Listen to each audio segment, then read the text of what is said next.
stay there. You play to win the game. My message for the fans, we're all frustrated with where we are right now.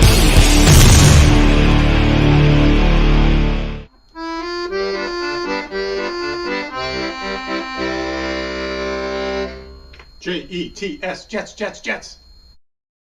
Yeah, what's happening? I've been sitting here just waiting for this to start.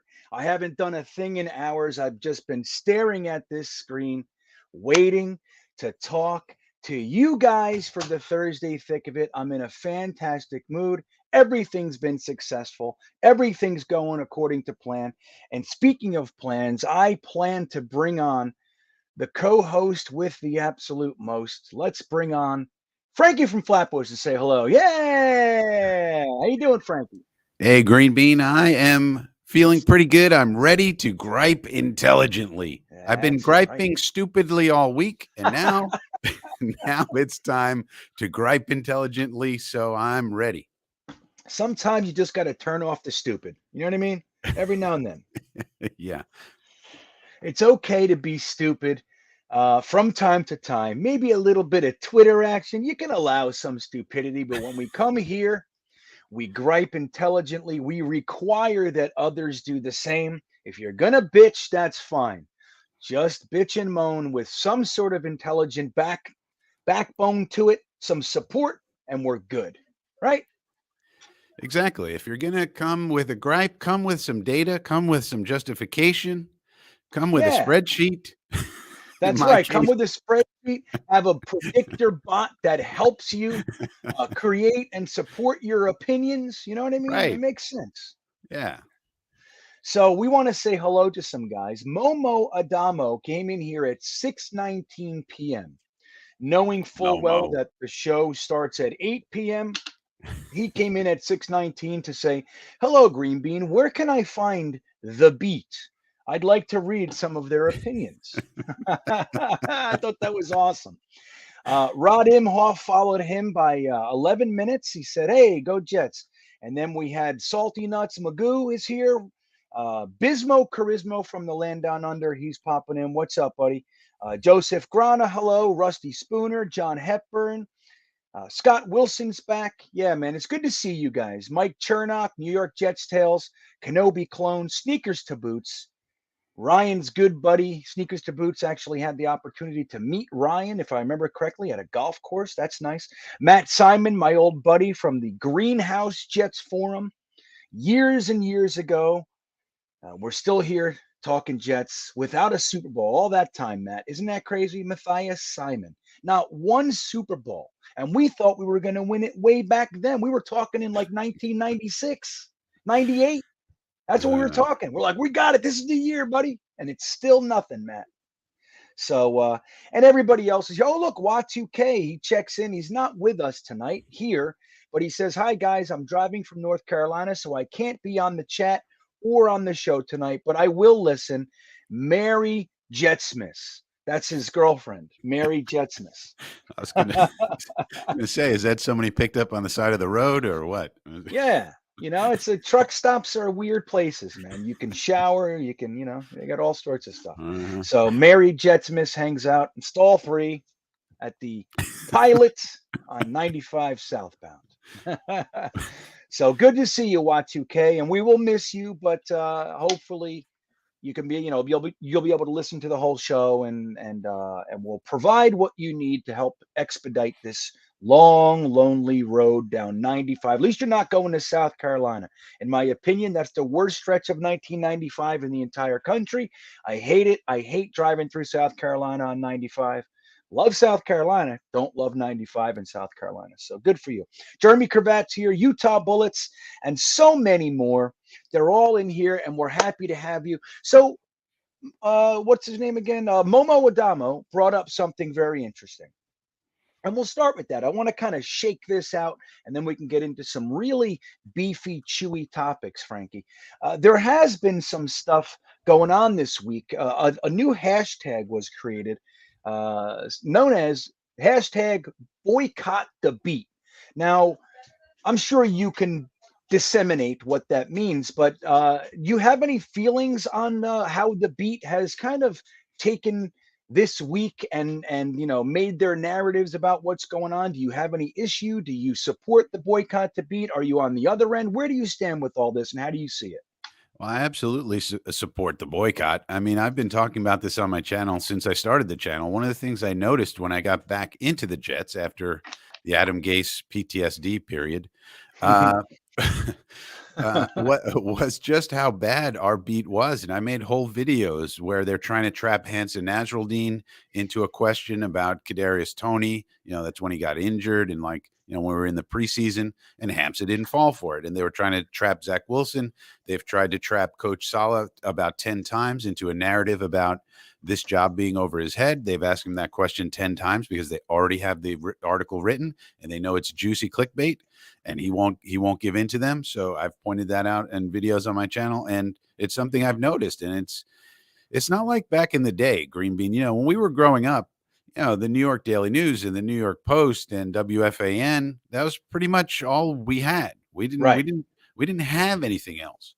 And these beat writers were very important at that time because Totally. they were the only way we could get access to the players and the coaches and the team in general. But that's not the world that we live in anymore. So I think this boycott the beat idea is brilliant, because why do we need them? Why in the world do we even need these snarky beat writers? I mean, we have one for the New York Daily News, DJ Bienemy, the people's enemy. He is a Did you coin that, Frankie? Is that you? I think so.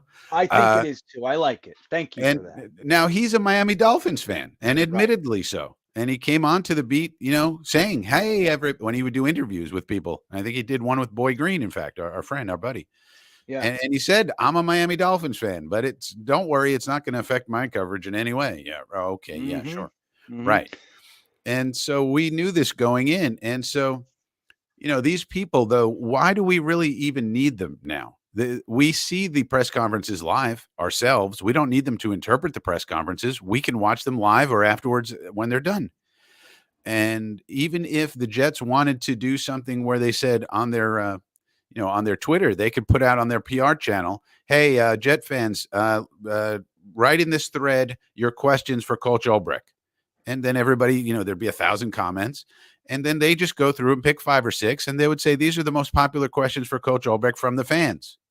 And they would ask the question. I mean, why do we need the beat to ask these dumb questions? Right. We could ask the questions we want. Right. And they have pointed questions.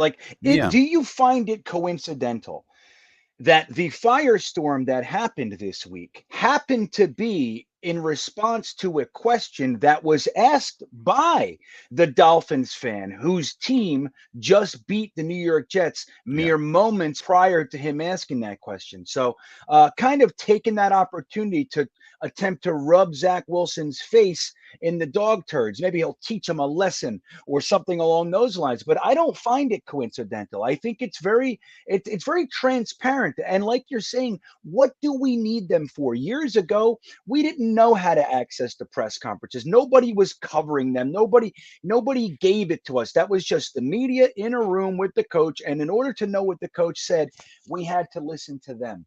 And it's not that way anymore. It's just not that way. Now, the beat, some of these guys have literally been covering the Jets for over 30 years. Samini, Cannizzaro, Serby, all these guys, they've been covering the Jets for decades, and they still are unable to break an actual scoop, anything with any real meat on the bone. That stuff comes from Rappaport. It comes from Schefter. It comes from Glazer. Maybe even Daniel Jeremiah will break a scoop, but the team gives the beat writers nothing. If they're the guys on the beat, they should be first in line. When there's a story, the Jets should be going, hey, Rich, here's what we're going to do. Go ahead, put it in New York. That's the relationship that they should have, but they don't, because the Jets do not respect them. They will give them nothing. They know exactly what their motives are and how difficult they're attempting to make it for the young players that are just trying to get through the game, kind of weather the onslaught of boos or feelings they're having from throwing a pick or whatever it might be, the big loss. And then they have to go sit in a room and be kind of poked and prodded by guys that are going to take one sentence and make a week's worth of stories about it. So I agree, man. The truth is we do not need them. And fans that do follow them or read their stuff or whatever, they don't realize that the Jets news that they're giving you is literally one click away for you. You can read it and make your own damn opinion. We don't need the likes of these beat writers kind of, translating it for us because they don't know half the time what the game of football even really is. DJ Bieniemy has come out numerous times, more than once, and said the player was out of bounds on a tweet, out of bounds. And now one time, okay, it's a typo. 2 times, dude, you got to really figure this out. 3 times, I've seen 3 where he said out of bounds. The guy doesn't even know what he's talking about. And yet he's the guy covering the Jets and we're supposed to listen and all this sort of stuff. And I think it's horseshit. Now let me ask you this, Frankie, because this is kind of the tilt that I take. When players come here, in particular the young players, there's a reputation by New York. It's a tough place to play. It's a tough place to succeed. Now, a lot of that has to do with the fans and we're very intense. We're, lack of patience. New York is known, they have a term, a New York minute. What does that mean? It means 10 seconds. You know what I mean? Like that's New York. Everything's faster, everything's harder, everything's more intense. So there's that. But the New York media actually goes out of their way to make life difficult for guys that are maybe struggling through their first year or attempting to kind of learn the ropes, learn the process. They make it difficult for them. Do you think that has any real bearing? Do you think that it affects the players at all or maybe not? What do you think?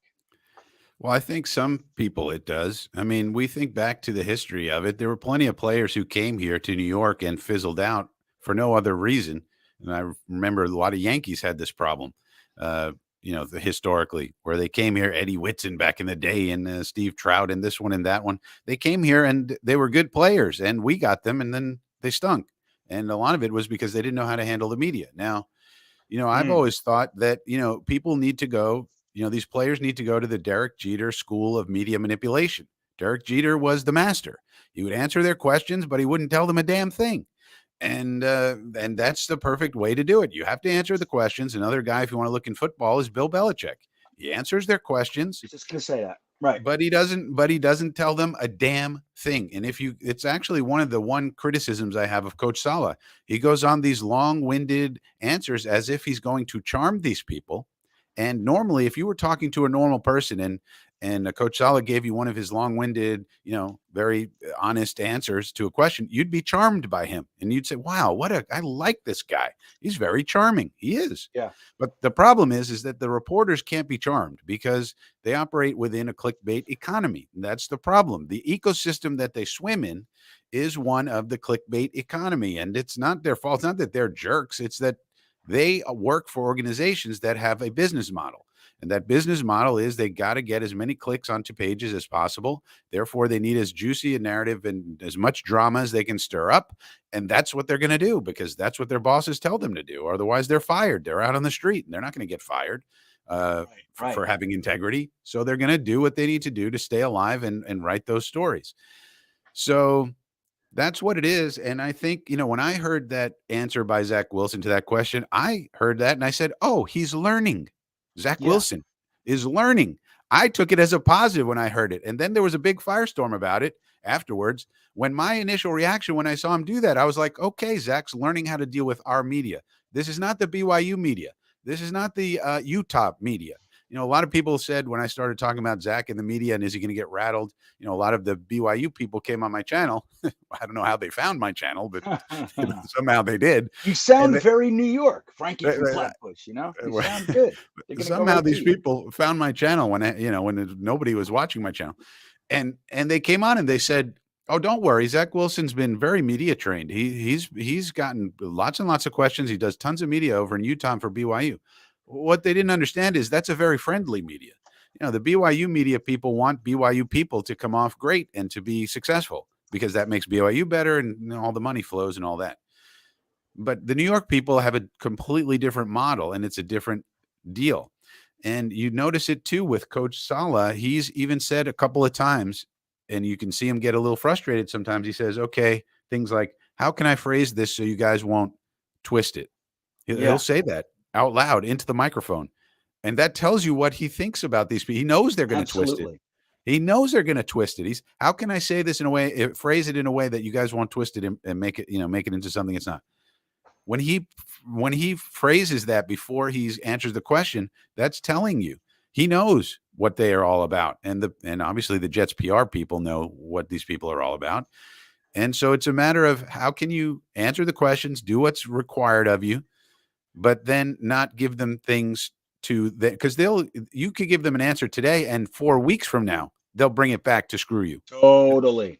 That's what they do. It really is interesting, man. Like when Sala has actually made comments such as, I expect this from Rich, but not from you, kind of things. And they'll all laugh and everything, but he's telling you exactly how he thinks. And like you said, being concerned about how they're going to twist it and everything. That's the whole, and that week, when he made that when he was a little bit kind of more abrupt with the media that week, they made that the story. It wasn't about football. It wasn't about what's really going on with the team. It was about Robert Sala's interaction with them. And that's all they're looking for. We call them gotcha questions. And that's what they're looking for, man. So in my opinion, and it sounds like it's your opinion too, I know I've talked to numerous other content creators and Jets fans on Twitter and Jetnation all over the place. And it seems like I would say 99 out of every 100 Jets fans feels the same way. A lot of them don't know that you can unfollow them. It seems like, well, I've been following this guy for 20 years. I've been reading the paper, and the truth is you can literally unfollow them. And if the Daily News or ESPN or the Post or whoever it is sees that they lost 15,000 follows and 15,000 less clicks this week, they're going to see. They're going to say something. And again, I want to make clear, I'm not in favor of anybody ever getting fired for what we do, or anything I ever say. It's not like that. I'm not into cancel culture. I'm not into doxing anybody or anything like that. But the truth is, if they're making a product that does not serve me, I do not purchase or consume that product. And I just want other Jets fans to know that our life is miserable enough. We do not have to consume their product. The only time I ever see anything from any of these guys is when it's like maybe a hashtag I follow or somebody else that I am friends with will retweet something. Other than that, I literally don't see their stuff. It's beautiful. It's peaceful.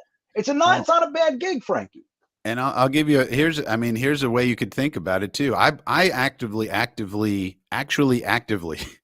block those people. I don't only unfollow them. I block them. Because I don't even want to see when people retweet their things. Because if you block them, you don't even see it when it's retweeted. So okay. I'll block them, but I will follow the New York Jets communication staff. Follow the PR staff. They'll tell you when there's a transaction. Just get it right from the Jets. The Jets will tell you when we sign someone, when we release any transaction. New York Jets communication staff tells you. And so there you go. You know exactly what's going on. Those are just the facts, right? Just the facts, unfiltered. Man. Yeah. It's like this, I used to tell people all the time, when I was a therapist in the addiction realm, and I would talk to people about their thinking and the source and everything. And I would use a little, a metaphor, kind of a visual. And I would say, look, if you take a little filter, you got a little metal screen, and you are pouring water through the screen into a glass, pure crystal clear water. You pour it into a glass, and the screen is clean. It lands in the glass as pure crystalline water. If you take a dog turd and smear it on the inside of that filter on that screen, and you take the purest water on earth, Fiji, artesian water, and you pour it through that filter that now has dog turds in it, guess what's coming out on the other end? It doesn't matter what the source was. It doesn't matter that all they said was, hey, we cut this guy and moved this guy to the practice squad. Without their interpretation, without their negative filter trying to make it a clickbaity thing, it's just news. Right. And I also follow the New York Jets and their communications. Anytime anything happens, I know instantly. And then I see Rich and everybody else, talking about the crap that the media said, and I don't even see it, man. So Frankie just upped it, and I support that and love it. Not only can you unfollow them, but if you really want to just shut the doors on this crap, you can actually block them, which I didn't even know we could do, Frankie. I am a little old. So there's that. So we have a super chat, and we're going to use this super chat to switch gears at any time. If you want to bring back anything that has to do with Boycott the Beat, by all means, the door is open. Just go on ahead, and we'll talk about it anytime that we need to. That goes for the chat as well. But Garcus Bloodlust comes in, and he says this: am I considered a bad Jets fan because I want us to lose this weekend so we can get an almost guaranteed legit edge rusher for the next 8+ years? So, Frank, I'm going to bounce this one to you for the initial answer. What do you think? Is Garcus a bad Jets fan for wanting to lose this weekend? We have 3 games left. We're not going to the playoffs, most likely. Doesn't look good. So maybe if we did have a chance, different story. But how do you feel about the fans wanting us to lose this weekend against the Jaguars? Well, I would never want to tell a Jets fan how to be a Jets fan. So, like, if that's the way you feel, it's totally understandable. And it's about balancing. Okay, we can move up in the draft, and well, this game's kind of meaningless. So I would never say, "Hey, you're a bad Jets fan," unless you're, rooting for injuries or something like that. Yeah, unless you're a really bad fan. Unless you just really are. But other than that, I can understand this perspective. So I wouldn't say Garcus Bloodlust is a bad Jets fan, but my perspective on it is I'm with Coach Herm Edwards. You play to win the game. Now, that being said, that doesn't mean you play your injured players. Somebody's injured. So for me, I would keep Quinnen Williams out because he has the shoulder. They're saying he can play and all this. I'd keep Quinnen out. Why risk it? That type of thing. But I would never root for us to lose actively. And the other thing about that is I watch the game. I want us to win. But then if we happen to lose, I feel less bad about it afterwards. And there's a silver lining. Like, all right, we lost, but, hey, it helps our draft position. So right. I personally, but that's just a personal choice. And I can understand both sides of the issue. So if somebody wants to say, hey, we should probably lose to get a better draft position, I can understand that. Personally, I just, maybe it's a competitor in me. I hate losing. I hate it. I hate to lose at anything. And I want us to start establishing a winning culture on our team. I also want us to be a little bit more attractive for free agents and things of that nature. And I want us to show, at the very least, progress. Like, for example, if we went out and scored 50 points and Zach Wilson's throwing, has an amazing game, 500-yard game, and we lose 51-50, that would be, that's a loss, but that's something where you can go, hey, Allen Robinson, hey, Devontae Adams, hey, Mike Williams. These are free agent wide receivers. Look what Zach D-Boy is doing over here. We might have something good over here. So you want to have something to show to these people. Hey, Dalton Schultz, there's a guy we should look at. Dalton Schultz, by the way, a tight end from Dallas. Yeah. Hey, Dalton, we got a quarterback here, and on this team, we don't have that many weapons. We don't have CeeDee Lamb. We don't have Amari Cooper. We don't have Ezekiel Elliott. We don't have Tony Pollard. Here, you're going to get some targets, buddy. And the quarterback's doing well. So look, so there's different aspects of it. And that's one thing to think about is there's a loss and then there's a loss if you just totally stink it up. But then if you're showing progress, that's a little different. So I understand this. I understand this perspective, but I personally never root to lose, but I also, at the end of the season like this, I don't mind if we do, I guess. Yeah. And that's a good answer. And Garcus, I'm going to lead with Billy SBC's comment to go into my answer for that as well. He says, Garcus, you're not a bad Jets fan. You are a hopeful Jets fan, but he's not sure which is worse. And that's the interesting thing. That was a good play, Billy. I like that. But let me tell you this.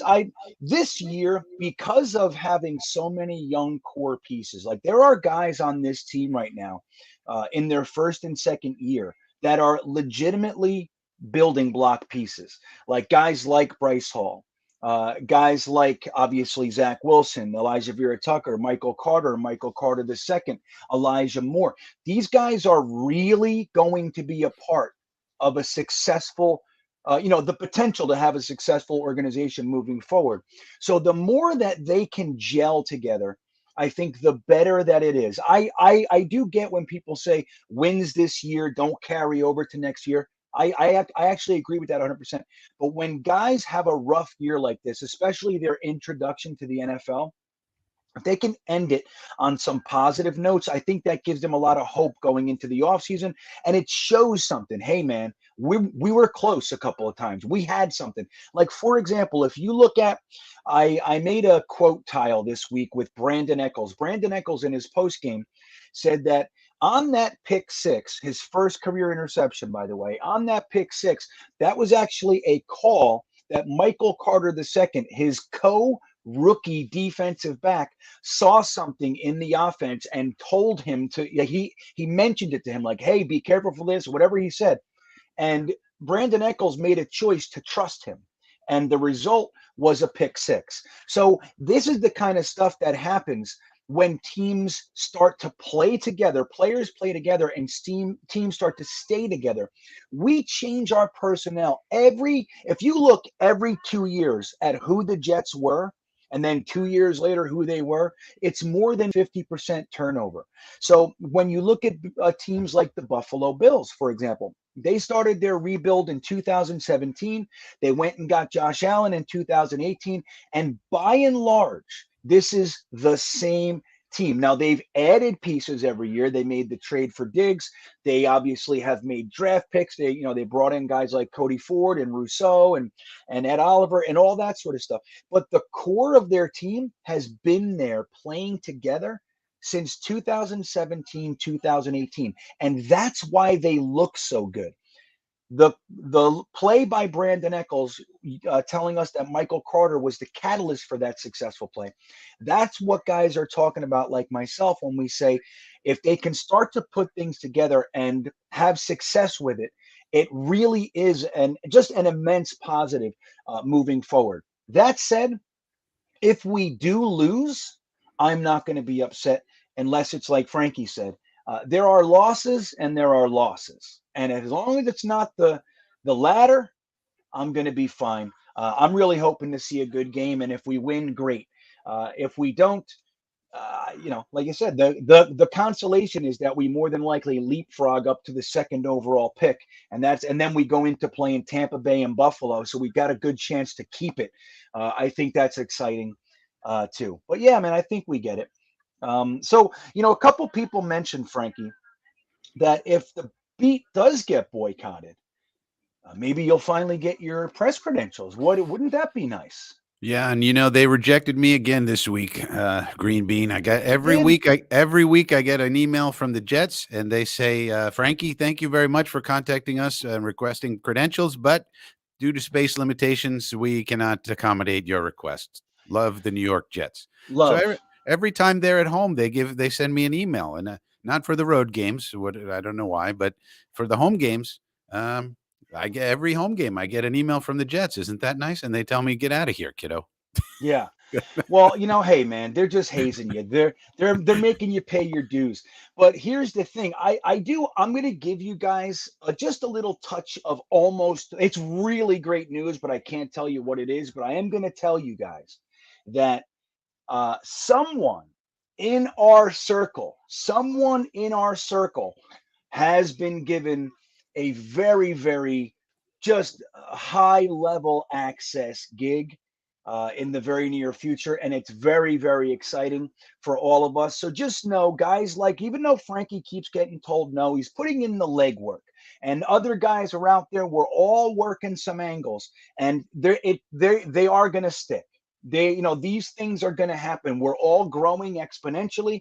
We're becoming more and more able to give you guys the reporting and the commentary that you really want and deserve, quite frankly.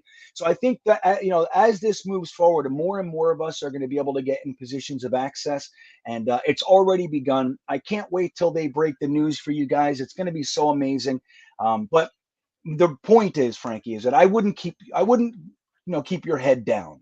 Keep it up, buddy. You're on No, your way. You're I'll on keep your way. trying. I'm surprised they send me an email every week. I mean, I'm always I'm Right. like, what? I have an Classy. official email from the Jets. Yeah. That's pretty classy, isn't it?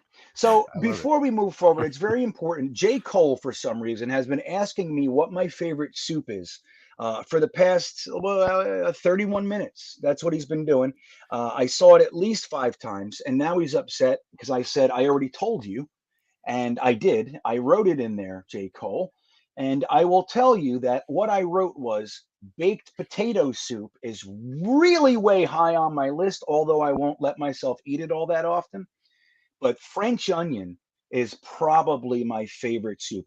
But that I want to tell you, I love soup. Now I don't know what the hell you're getting at. There's probably some joke in here, and I just fell for it. But I don't care because soup is good, man, especially in the winter. Even though it was 94 degrees today where I am, but soup is good for the winter. Do you have a favorite soup, Frankie? Before I move on to Garrett Ham. Yeah, I'd probably go with split pea, but I like a lot of different soups. And here's a little trick for soup: add in a little bone broth. Get a little extra health with your soup. There's a I little, like that bone get a, broth, huh? yeah, Oh, get a little yeah. extra. Yeah, I like that. So, all right, let me say, Garrett, I'm going to push off your super chat because I realized I skipped one from Jets Tales, and if I went forward with it, there would be a hell to pay. So, uh, Jets Tales, thank you, my friend. I appreciate the super chat, and let's see what he has to say, Frank. So he says, everyone pounding the drum for an edge rusher. I'm not against, but I think there are bigger needs: tight end, linebacker, cornerback, safety, with Lawson coming back. Thoughts? Let me take this one, and I'll give a short answer. You know how I am with my short answers. So I'll give my short answer, and then I'll pass it over to you. I'm going to tell you, Jets Tales, that I disagree with your take that it's not a need. I think it's the most um, immediate need on our team. We have shown that we really, while we at times can get to the quarterback, we have shown that there's nobody on our team that is capable from the edge position of taking over the game and making a legitimate impact on a consistent basis. Carl Lawson is a complete question mark. Now, while we were all excited about him, and I think for good reason. The truth is that he's only had 5 sacks. Yes, he led the league in hurries and all that, and lots of reason to be excited.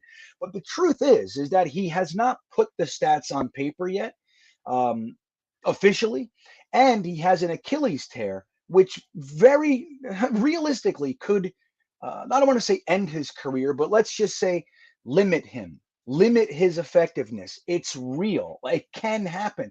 Let's say he comes back 100% and is everything that we ever dreamed.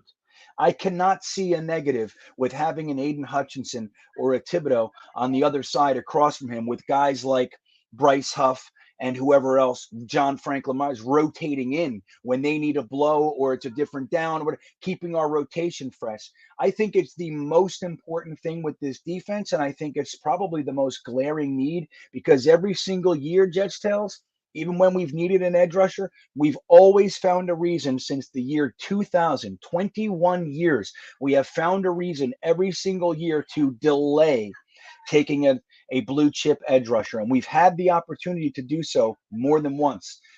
So I think this is the year.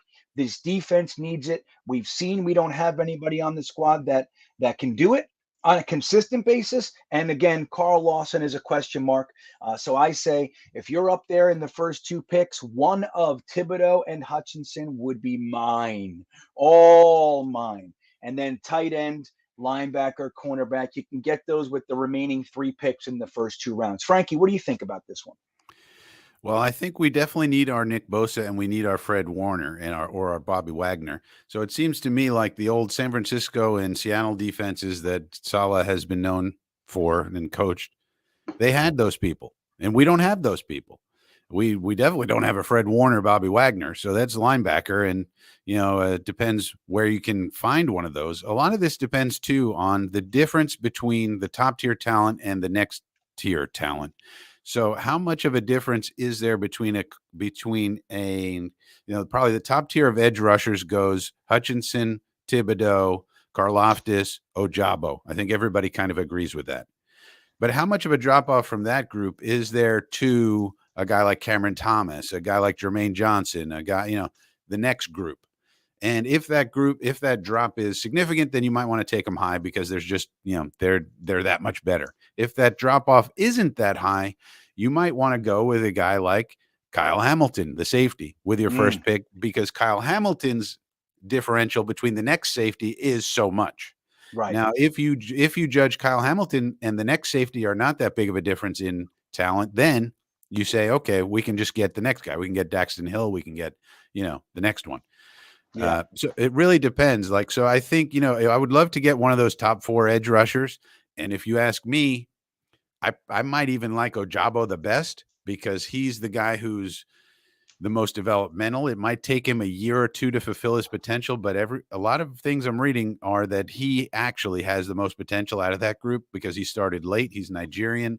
He came to football late, and he's really good right now, but he's got a lot to grow into, sort of. Yeah. So even if we wound up with a guy like Ojabo, so like if we wanted to go Hamilton and then maybe we luck into Ojabo with that second first round pick, I wouldn't hate that. And then in the second round, we're definitely taking a tight end. And if we don't, we riot. And then with the second round, we have 2 second rounders, right? And then with the second round pick, then we got to get our linebacker, in my opinion. But so it's got to basically be, the way I see it, 3 out of 4 of the first premium picks this year have to be defense. I mean, we have the worst defense in the league by every measure. We're the worst.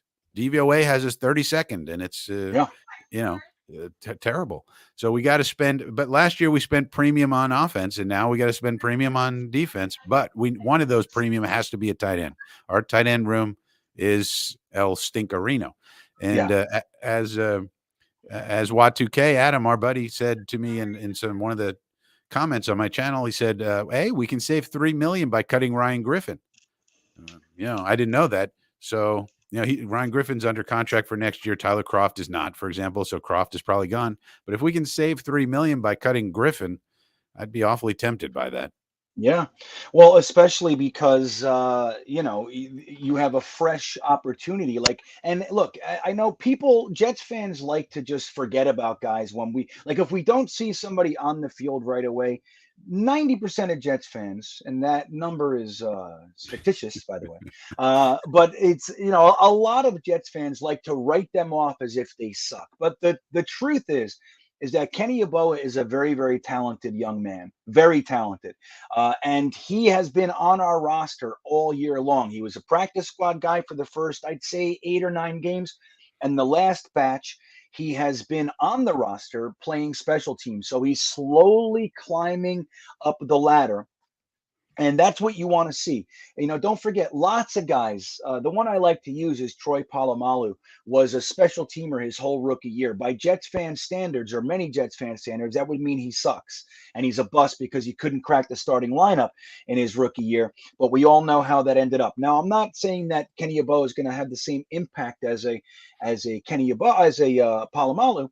At the same time, when we draft a guy and maybe we bring in another guy from free agency, like having a young man that's on the roster for an entire year already, now next, another off season in an NFL program and all that sort of stuff, that can really pay dividends. So next year, our tight end room can really turn around rather quickly, because they're already working on it from my perspective. Like, they're already developing someone. And I think that's really good news.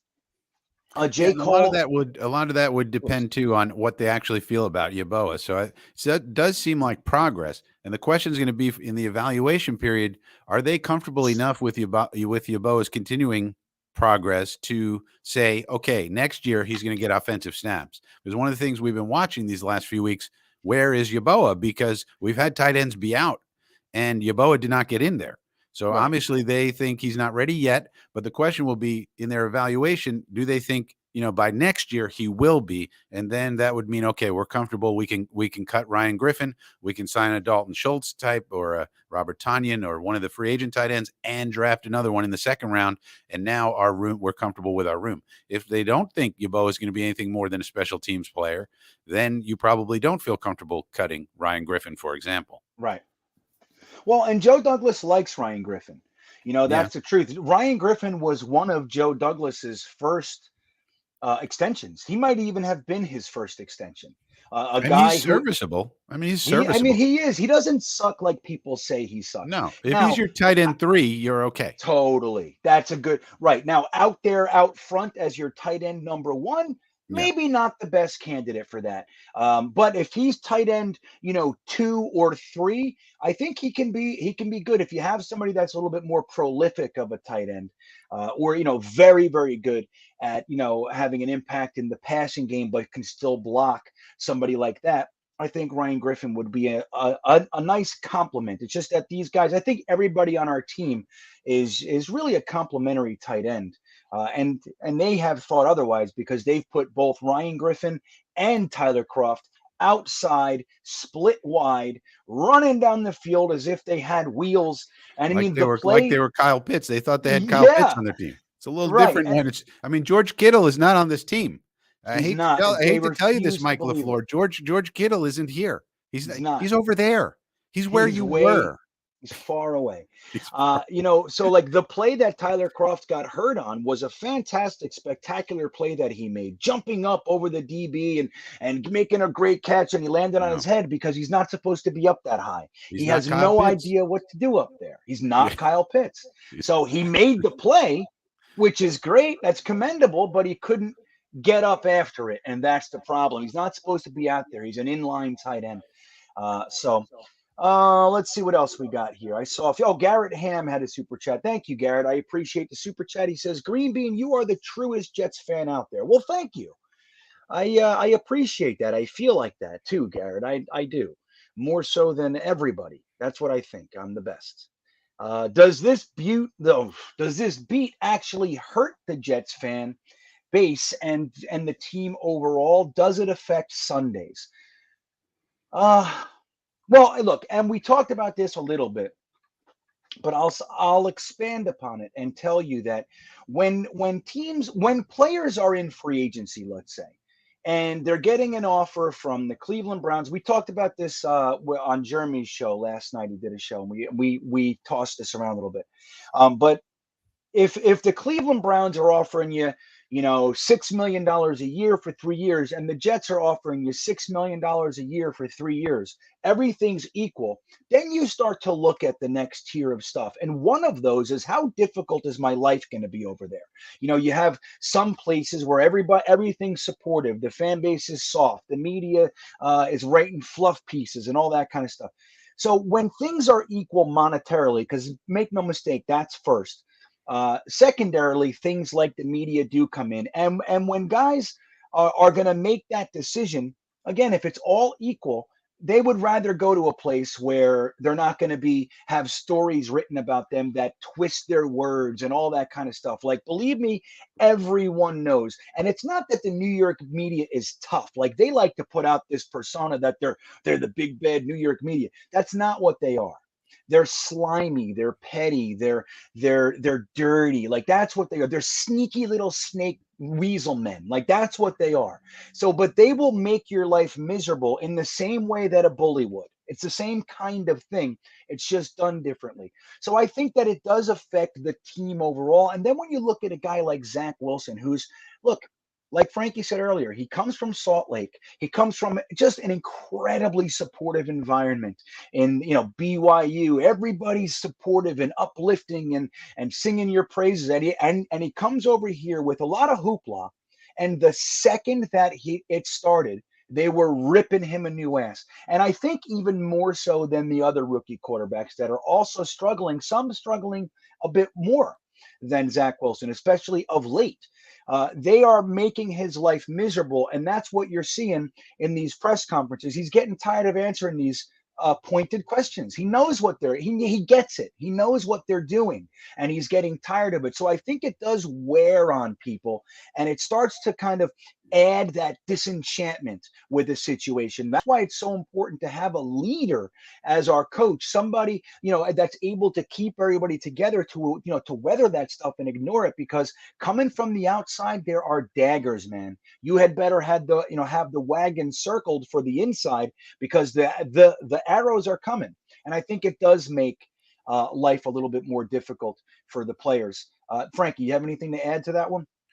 Well, I just think that the our players, yeah, they're gonna. I mean, there is a hurdle, but there's also a hurdle with in terms of taxes, for example. So if all things are equal, and the Tampa Bay, well, let's say the Jacksonville Jaguars are offering the same contract we are, they're going to make more money in Jacksonville because of taxes. So that's one thing.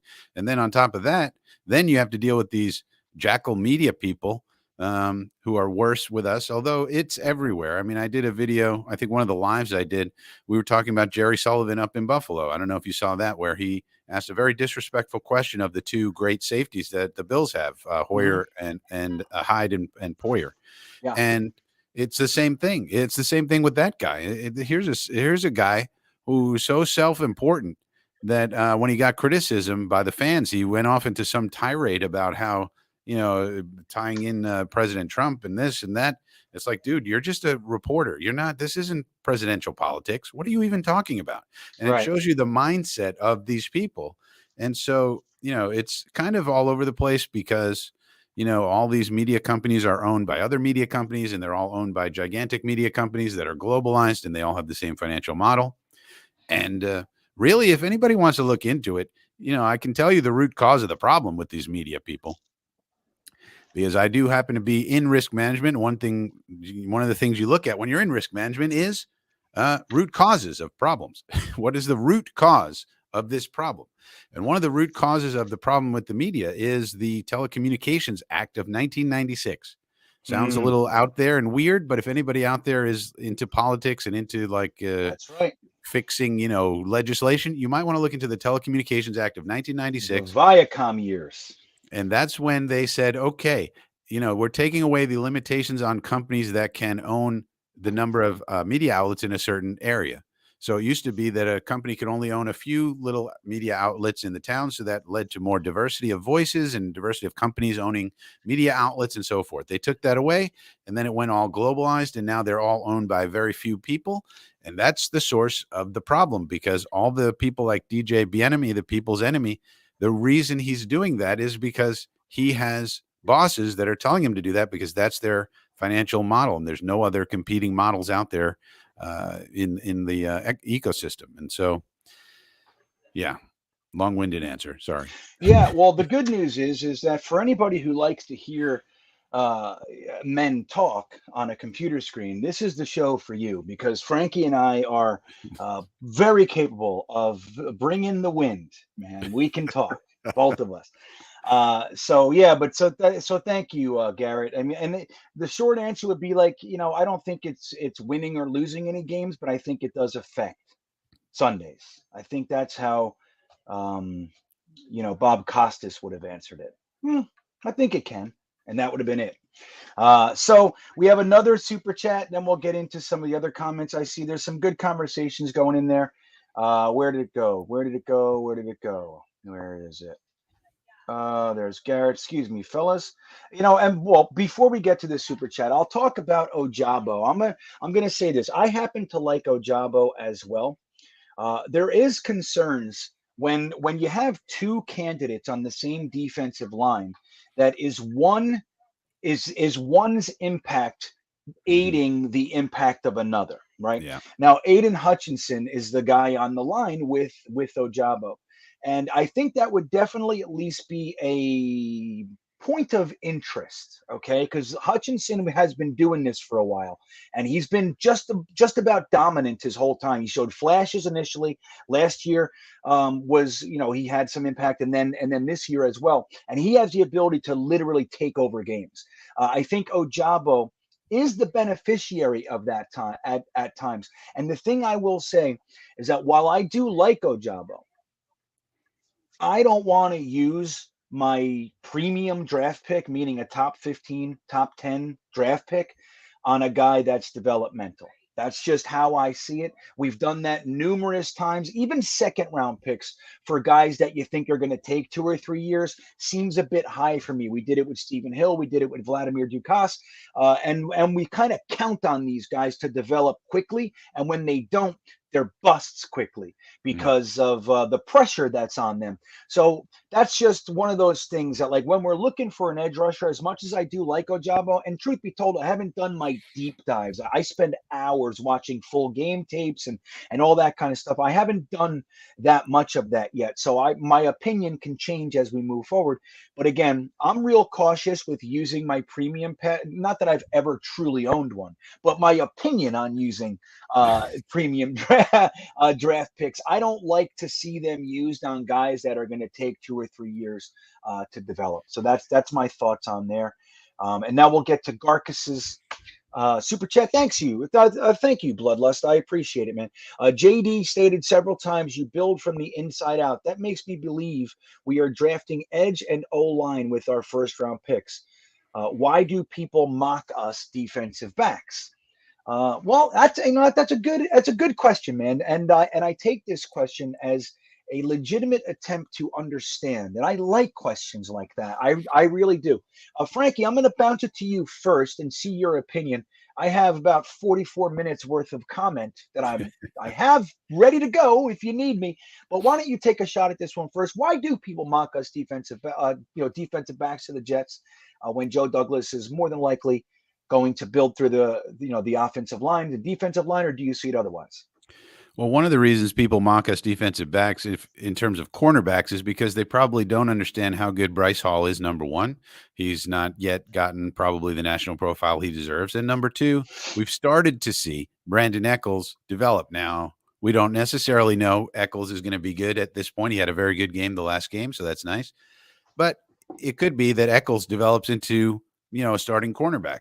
And if that's the case, nobody knows that except Jet fans right now. So that's one thing.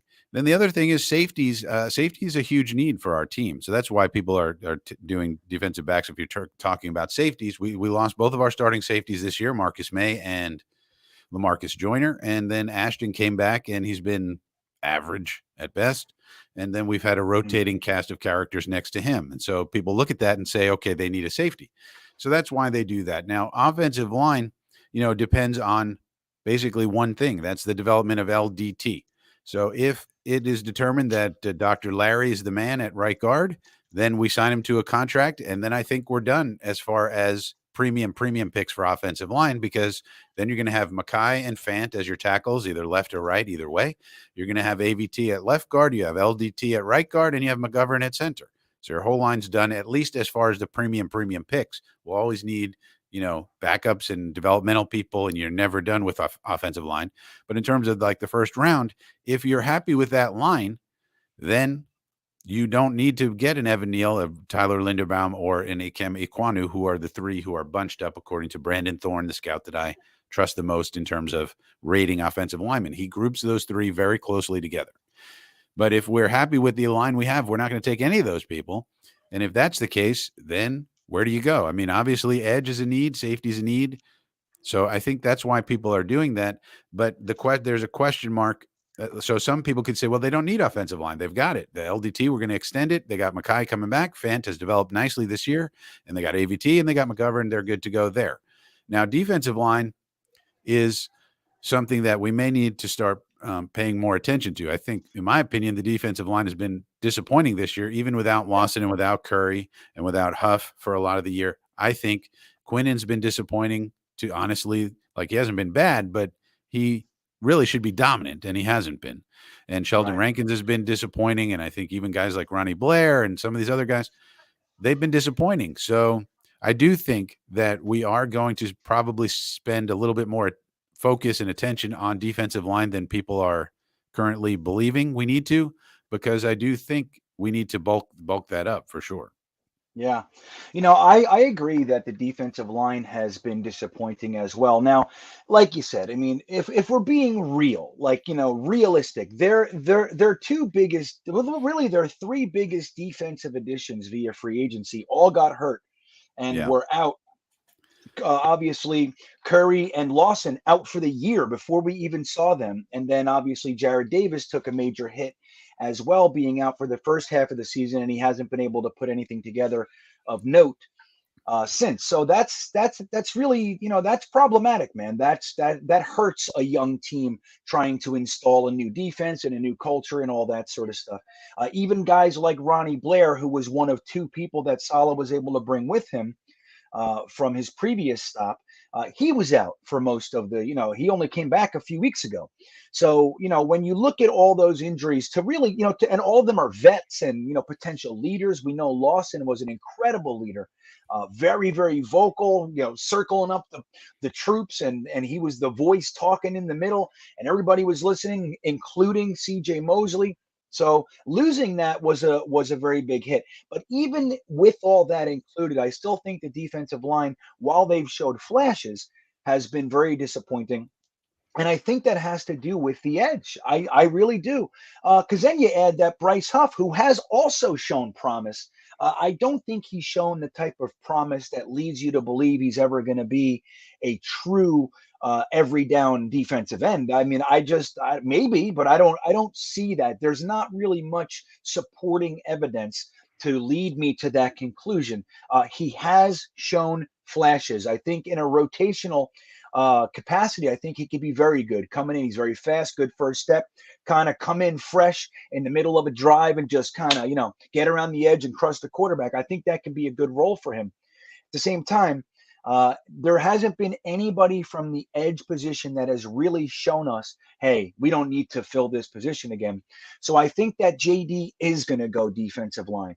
Look, Quinnen Williams, and we'll use this and we'll talk about Quinnen Williams and some of the stuff that's going on with him this week after this question. But Quinnen Williams has shown really, really positive flashes. But you got to remember that when the rest of the line is really disappointing, Quinnen's the guy getting doubled and everything, and he still makes plays, just not as many plays as we'd like to see. And that's true. He didn't make the Pro Bowl, and I think rightfully so. I mean, our heart wants him to make the Pro Bowl and all that jazz, but I don't think he was the best defensive tackle in the NFL or the AFC. I just don't see that.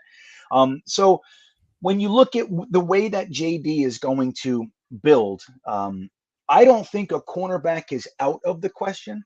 Having Bryce Hall and Eccles and Carter all there and then bringing in that like premium type of lockdown corner to really elevate that defensive backfield, I think that could be an option. I think it's more of a second round option than it is a first round option. But I think that I would be blown away if our first pick isn't an edge rusher, or if we intend on getting the edge rusher a few picks later, that we don't grab a guy like Hamilton, who's a generational, blah, blah, blah, all that stuff about him. But I think that using it on the offensive line in the first round, I would be surprised. Not because I don't think JD values it and everything, but because I think he's used 2 of his first 3 first-round picks on offensive line. 1, he used 2 additional thirds to move that first round pick up a few spots to get a particular offensive lineman. So that's 4 picks, 2 of them firsts, 2 of them thirds to bring in offensive linemen. I just find it difficult to think that he's going to use another premium piece of draft capital on the same unit. I think there are other units that need some of that love, and it's obvious. I think edge rusher falls into that same category of building through the trenches that Garcus is talking about. And I think that's the way we're more than likely going to see it go, at least with our first pick.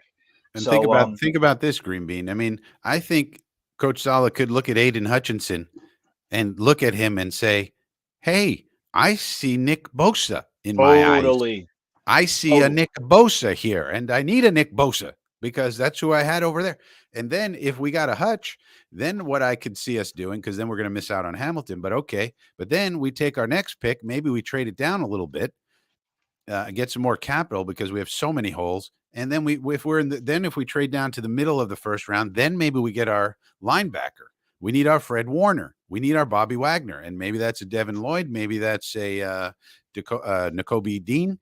But we need our Fred Warner and we need our Nick Bosa. And I think those are the players, for the most part, that make the San Francisco offense that's on TV now makes the San Francisco defense really what it is. And they have other good players as well. Don't forget. I mean, it's an 11-man team, but I think those are the kind of guys that we're kind of missing. I don't think CJ Mosley, as good as he may be, is really the Fred Warner type. I mean, I'd love to pair CJ with, another really high quality linebacker to see what they could do along with Quincy. Yeah. Think about it. Number one, your comment is dead on. I think that Saleh and everybody on that staff looks at Aiden Hutchinson and thinks, oh yeah, that's the guy. Like that's Bosa, right? That's the guy. Now, I don't think they'd be upset if it ends up being Thibodeau or anything, because he's another one, man. Up until 3 weeks ago, he was the consensus best player in the entire draft. Yeah. And I think that still holds water. And we're going to see a lot through the combines and the whole entire offseason. We'll see. A lot's going to change and flip and all that stuff. But I think you're right. Now, think about this. Going into next season, if we play this draft right, we literally could have a defensive line of, as an example, Aiden Hutchinson, Foley Fadukasi, Quinnen Williams, and Carl Lawson, backed up by C.J. Mosley, Jamie Sherwood, and Devin Lloyd. Like, that's a very realistic option. Or maybe you push the Devin Lloyd out and you bring in Brandon Smith from Penn State, another linebacker, because we're going to take Hamilton. Like, those three players, what they do to our defense is incredible. You take care of all three areas. You get an elite safety for the DBs. You get an elite edge rusher for the line, and then you add a very, very top tier linebacker from linebacker U for the linebacking crew to go with a guy that they had all the faith in the world in, who blew his Achilles this year. Again, we don't know what it's going to look like, but he's young. He's also 4 years younger than Carl Lawson.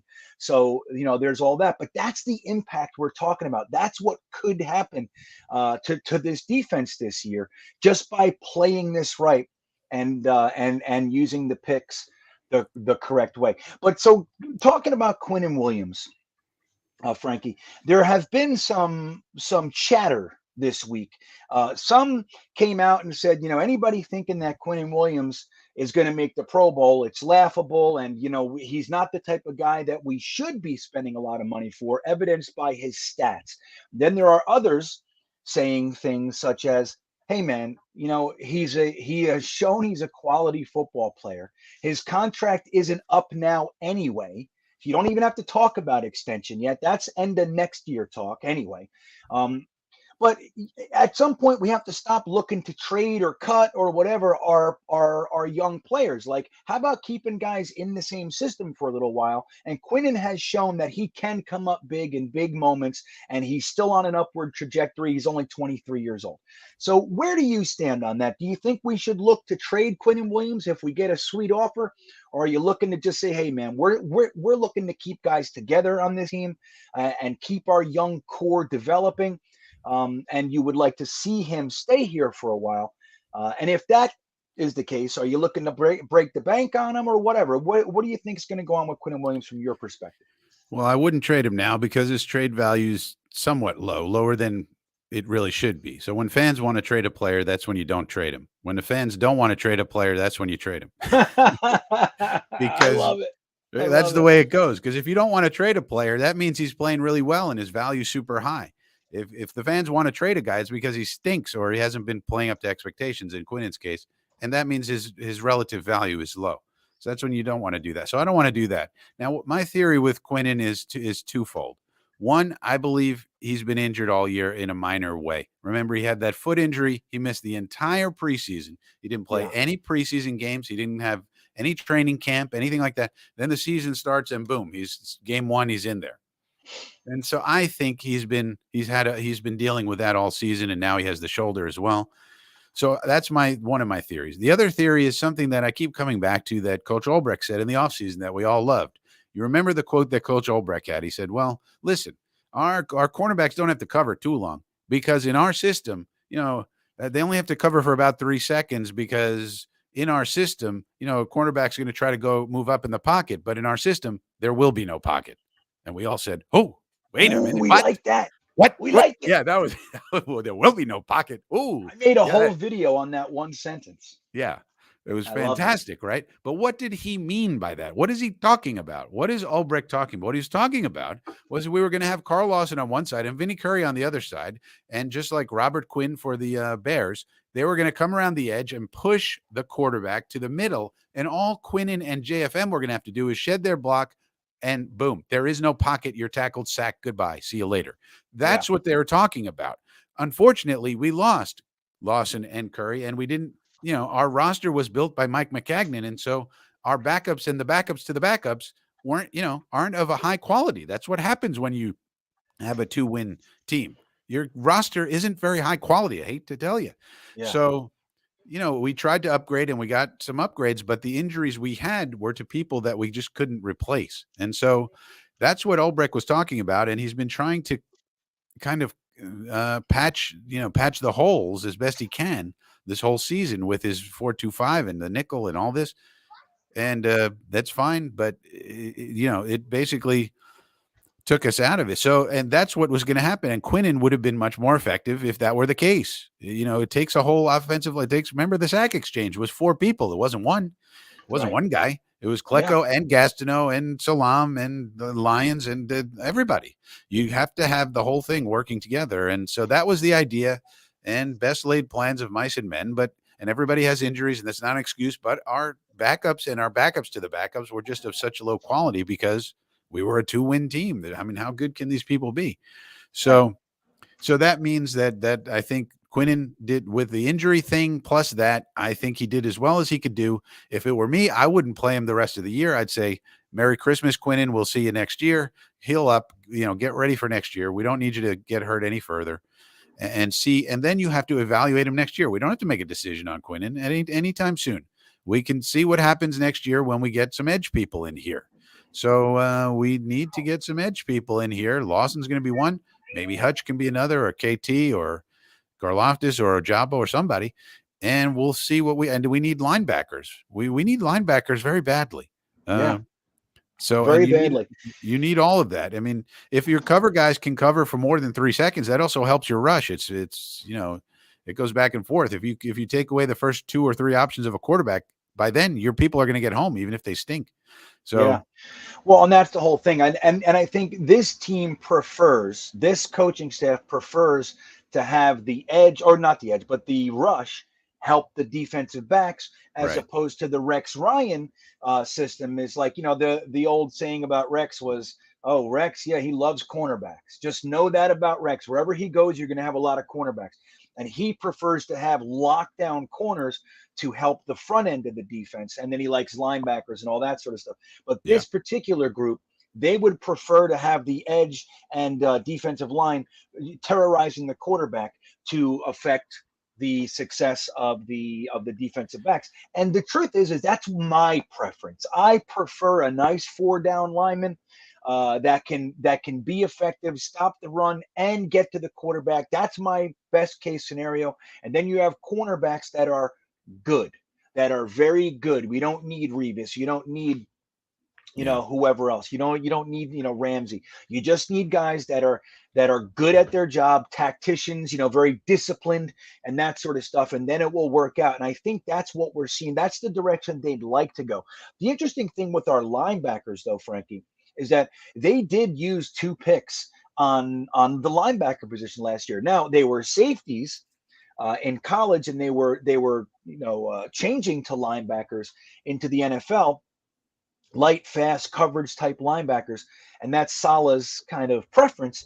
But one of them loses out of the whole year because of his Achilles, and the other one is a bit more raw and has taken some time. Do you really think, this is my concern, do you think that maybe they would defer the linebacker position? We already have CJ, and we have the 2 other guys coming back, and Hamza Nasruddin's been on the team the whole year. He's learning the system. He's playing specials. He's going to have the offseason, then, the training camp and all that jazz. You think that there's a possibility that they would defer taking a linebacker in the first 2 rounds because of Sherwood and Nasruddin? Well, I think that's similar to the question about Yeboah. So it depends on what they really think these people are going to develop into. Is Yeboah developing into a a real tight end that plays offense, or is he just a special teamer? What's their true evaluation of Yeboah? We don't know. Right. Same thing with Hamza. Hamza did play linebacker early in the year, and he was terrible at it. According to the PFF grades and according to the eye test, he was also bad. But so it depends on what they really think he is. Is he just a guy who's going to be on our special teams all the time, or is he going to develop into something? And I don't think we know that. I mean, I personally would like to see Nasruddin come in and play 4-3. I'm of the opinion we need to be a 4-3 defense and stop with this 4-2-5 nonsense. Now, something happened today that was very significant. Coach Ulbrich confirmed my theory that we were indeed conducting an experiment with Jason Pinnock. I don't know if you heard the press conference, GreenBean. And I think GreenBean is frozen at the moment. But what happened is that Coach Ulbrich confirmed that indeed they are taking Jason Pinnock, the cornerback, and they're making him into a safety. And so he might be our starting safety on Sunday. So they're moving people around, and it's interesting because we need a cover safety very badly. That's been part of the problem. Is LaMarcus Joyner got injured in the first game of the season. And so, LaMarcus Joyner was going to be, and I think GreenBean's coming back. LaMarcus Joyner was going to be our cover safety. That was the idea. We got LaMarcus Joyner. He's a nickel corner that we're making into a safety. He was all happy about it. He said, I prefer safety. This is much better for me. We were going to pair him up with Marcus May, and we had our cover guy. We had our strong guy. And they both got injured out for the season. And then we've been trying to cover for that for a long time, in addition to the edge injuries. And we have not found a guy to do that. And now we have confirmation that, yes, they're turning Jason Pinnock into a safety to see if he can do it. And that would be a cover safety. He's going to be, what was traditionally known as the free safety. So we'll have to see. I mean, and it just depends on what they think about the evaluations of these people. I don't know what their true evaluation of Hamza Nasruddin is. Why can't he play safety? Why can't he play linebacker? Why can't we see it? Maybe they just think, listen, in practice, we're telling you this guy, if we put him on the field at linebacker, they would score 100 points. I mean, I don't know. But there's a reason he's not. Just like Yeboah, there's a reason he's not on there. And I've started to trust the coaching staff more and more after we did that whole free Mimsy thing, and then we saw Mimsy get on the field, and he didn't exactly justify our faith in Mimsy. And I said to myself, oh, this is what the coaching staff must have seen in the practices. No, I think it's the other way around. I think that what the coaching staff did affected him to that degree because, again, I've watched every snap in college. I watched every snap last year. He looked very effective last year. We saw no issues. He's never had a problem. And all of a sudden, whatever experiment they were doing with him having to learn the Y and the Z and the X and the K and the P, whatever they did with that, we're seeing the results of. So I'm with you. I want to trust the staff and everything, and I do for the most part, but I don't think I'm not there all the way yet.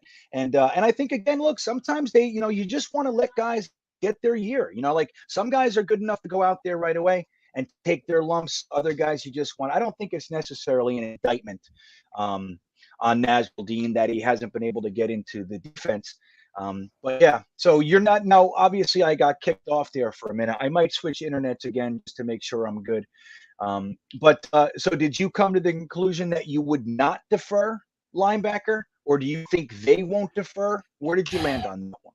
Well, I'd love to know. I mean, I need to know what they really feel about Hamza. I mean, if they feel like it's a Palomalu situation where it's just a matter of time, he just needs time on task and he's going to be just fine, then we could defer on linebacker. Maybe we take a linebacker in the 5th round or something like that, or we get a low tier free agent just for security purposes. Like we tried to sign BJ Goodson, and then he decided to say, no, thank you. After one game check, he said, I'm out of here for some reason. So that was a guy we tried to sign for security purposes. And then he's gone. So, but that's an interesting one because obviously he was let go from other, from the Browns and everything for a reason, and he didn't sign anywhere else. So it wasn't necessarily us. It was just But him. but like you could get a guy, in that regard. So I don't know. I don't know what they really think about Yeboah and what they really think about Hamza. We can't tell because we don't watch the practices. But if they think, Hamza is going to develop into the linebacker and they're comfortable going CJ Mosley, Jamian Sherwood, Quincy, and Hamza, and then you sign some backup guys, I'm okay with that. Because then you focus on other things. And, maybe we're going to have to pick up another wide receiver. We're going to have to pick up another running back in this draft at some point. We're going to need a tight end, at least one. We're going to need edge. We're going to need, a developmental offensive lineman, so we got plenty of needs. But I just don't know what they think about these guys who are just special teamers right now. Yeah. Well, and that's so, yeah. I mean, that's the thing. It's like we never know. I think the positive where Yeboah is concerned is that he was on the practice squad with Lamar Jackson and with some other guys that we may or may not like or have hope for and everything. Lamar Jackson hasn't been able to get into the 53, and Yeboah has. So I think that's a positive. It just shows, hey man, he's working. And like it's that slow upward trajectory. So I think that at least gives you hope. Again, I'm a big Yeboah supporter, not to the point where if he sucks, I still want him out there or anything like that. But I just think he's got the work ethic and the pure talent to make it. Like he's got all that to be able to make good. So I'm really rooting for him. And we saw him in that last preseason game. He looked good when he was in the offense. Granted, preseason and all that jazz, but that was fun to see. So, Frankie, I'm going to go ahead and switch internets right now. Just so you know, it shouldn't take but 3 or 4 seconds.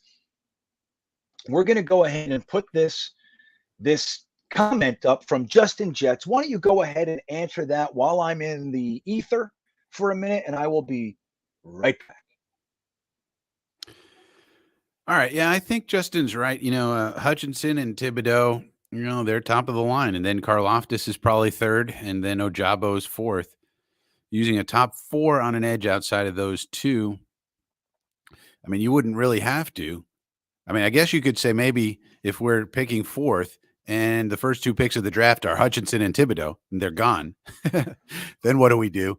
And then it's like, okay, what are the tech? Whoever's third, what do they do? They might take Hamilton. So if it goes Hutchinson, Thibodeau, Hamilton, yeah, that's and a then nightmare. We're stuck at 4. It's like, oh no. Yeah, and then you start saying we trade back, or I don't know. Yeah, I want to trade back. Everybody's like, no, we already know you're not taking our guy. We want a quarterback or whatever. Then we take Stingley. Well, thing about Stingley, people are going to say, we don't need Stingley. We got Nick Eccles. Stingley could be the next Darrelle Revis. Now, we don't know. He's had injury history, and the problem is he has one great year on tape in college, and it was his freshman year. But all of the rating services still have him pretty much in the top 5, or if not the top 10. And he's a guy who you get him, if you're willing to take the risk on him, could turn out to be a Revis. And that, of course, really helps because then you leave him and Hall out on islands and you blitz everybody else, in my opinion. You do the old Rex Ryan thing. I'm keeping Revis and Cromartie on islands. And guess what? Everybody else is coming. Try to block 8 guys coming. Yeah. Good luck. That was basically what Rex did. For the most part, Right. There's other aspects to it, but a lot of times he would just try to bring more than you could block, which is, I think we should try that sometimes. Obrecht, hey, there's something we could blitz. Did you know it's legal to blitz? It's well within the rules to blitz people. I'm not sure Albrecht understands this. Yeah, he likes to do when he does blitz, which is just not as much as we've seen of late with defensive guys like Greg Williams and Rex Ryan and such. But when he does it, he likes this delayed blitz thing, which can be effective. It can. But there's lots of time that by the time he leaves, the quarterback's already throwing the ball. Yeah. So, like the linebacker leaves on his delayed blitz, and then a tight end runs right where the linebacker was and catches the pass. And that doesn't always work out in our favor. Well, you know what we never do? We never threaten, Rex would do that thing where there's just like, it seems like 30 guys at the line.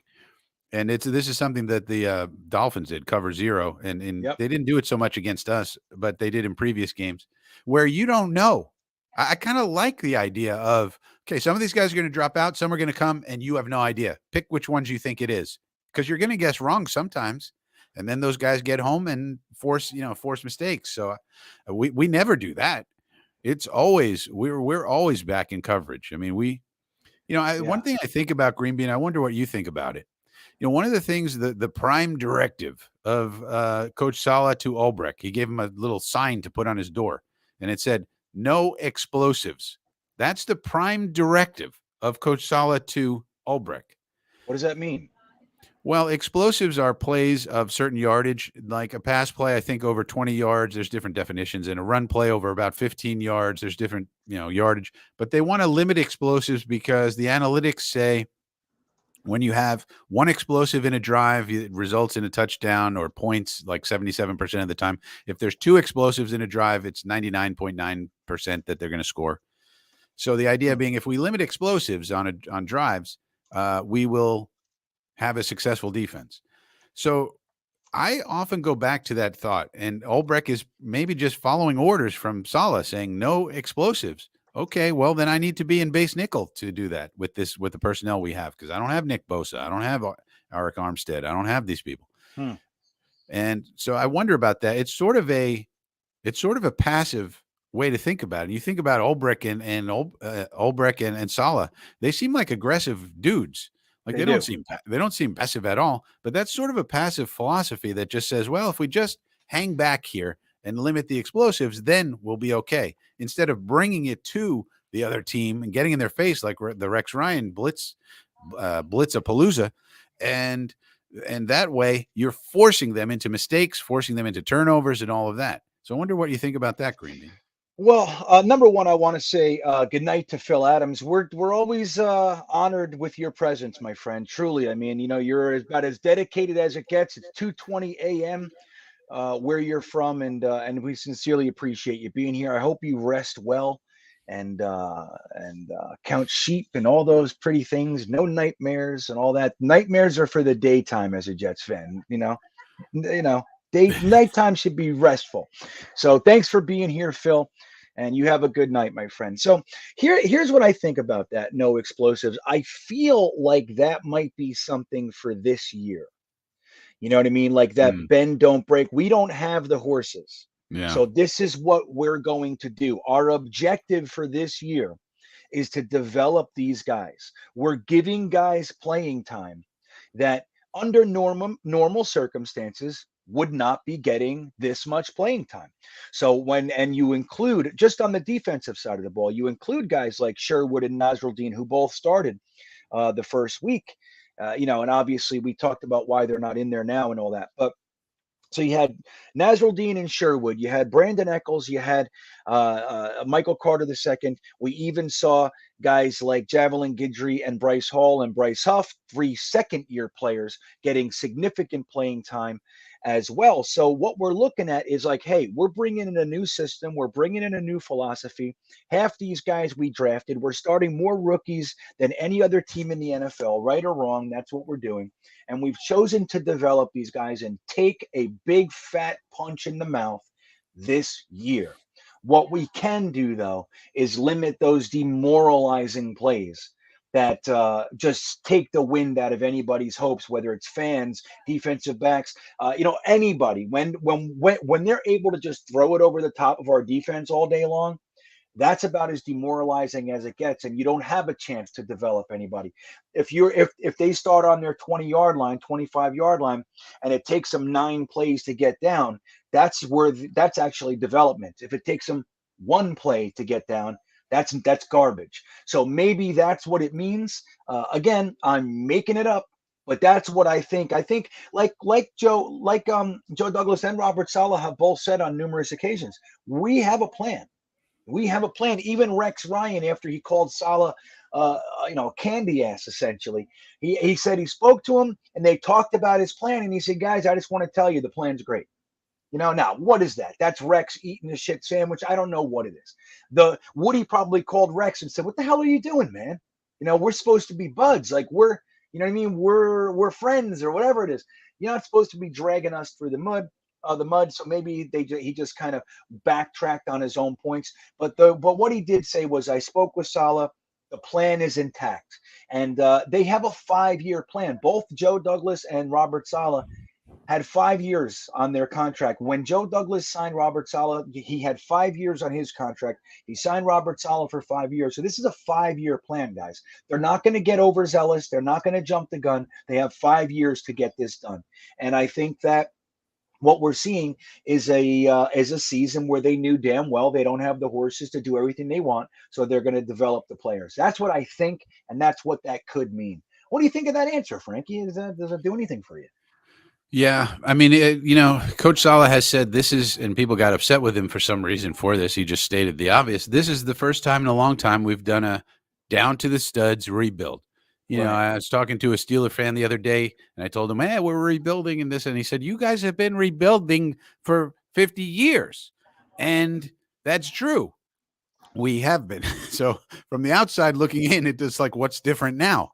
But we know that what's different now is Joe Douglas and Coach Saleh's plan and Coach Saleh's systems and everything that he's installing. And so, yeah, this is the first time that we're trying to do it right. And I think this is 1 year of probably extreme pain. Next year's not going to be, heavenly either. It's going to be more heavenly. It's not. It's going to be more pain. And as I've said many times, they don't call them growing pleasures. They call them growing pains because they hurt. And it hurts right now. Everybody's hurting, including me. Fantastic. And it hurts. But the point is that, if we can see some growth next year, and then the following year, we should start to see the fruits of the plan coming together. We have to give Saleh and Ulbrich and everybody else, the time to do that. We can't be ripping things out from the roots all the time. That's what's got us into trouble. So I think it's a good theory that, maybe that's what they're doing now. I would hope that as they get their Fred Warner and as they get their Nick Bosa, then, plans change, and all the other guys they have on the San Francisco defense. Yeah, maybe next year when Ulbricht walks into his office for the first day, there's a sign on his door that says, "Kill a motherfucker." You know what I mean? Maybe. Who knows? We want blood. You know what I mean? Something like that. Take their souls. Take their souls. We went out and got you Aiden Hutchinson, Kyle Hamilton, Devin Lloyd, and we want blood. That's what we want this year. Cut the shit with this bend don't break garbage. We want blood. So we want them to regret getting on the field with us. We want them to think they should have taken a forfeit. We want them to leave JetLife Stadium thinking maybe football's not for me. That's what we want. Take their souls. Take their souls. And that's the thing. I was listening to Moving the Chains today, just briefly. And, I really love Jim Miller and particularly Pat Kerwin, who is a former personnel guy for the New York Jets. The guy knows what he's talking about. If you guys have never listened to Moving the Chains on Sirius XM, it's on, I think, 3 to 7 or something like that on weekdays. It's just the best show out there, period. And they know their football. Frankie has shared with me he's a big Kerwin fan as well.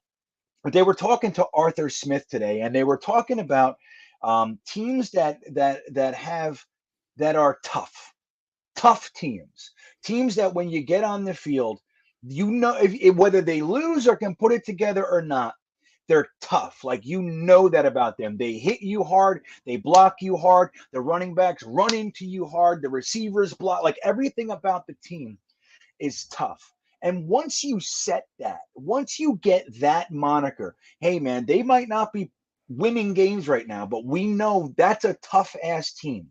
When you start to become that and really, make that your identity, that stuff eventually puts itself together. We're mean.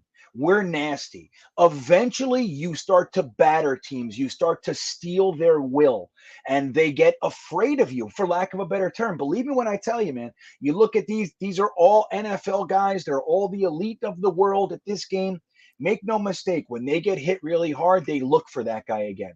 It's all the same. They're human beings. And when they get rattled, they get nervous. That's where alligator hands come in. That's where drops when people are looking.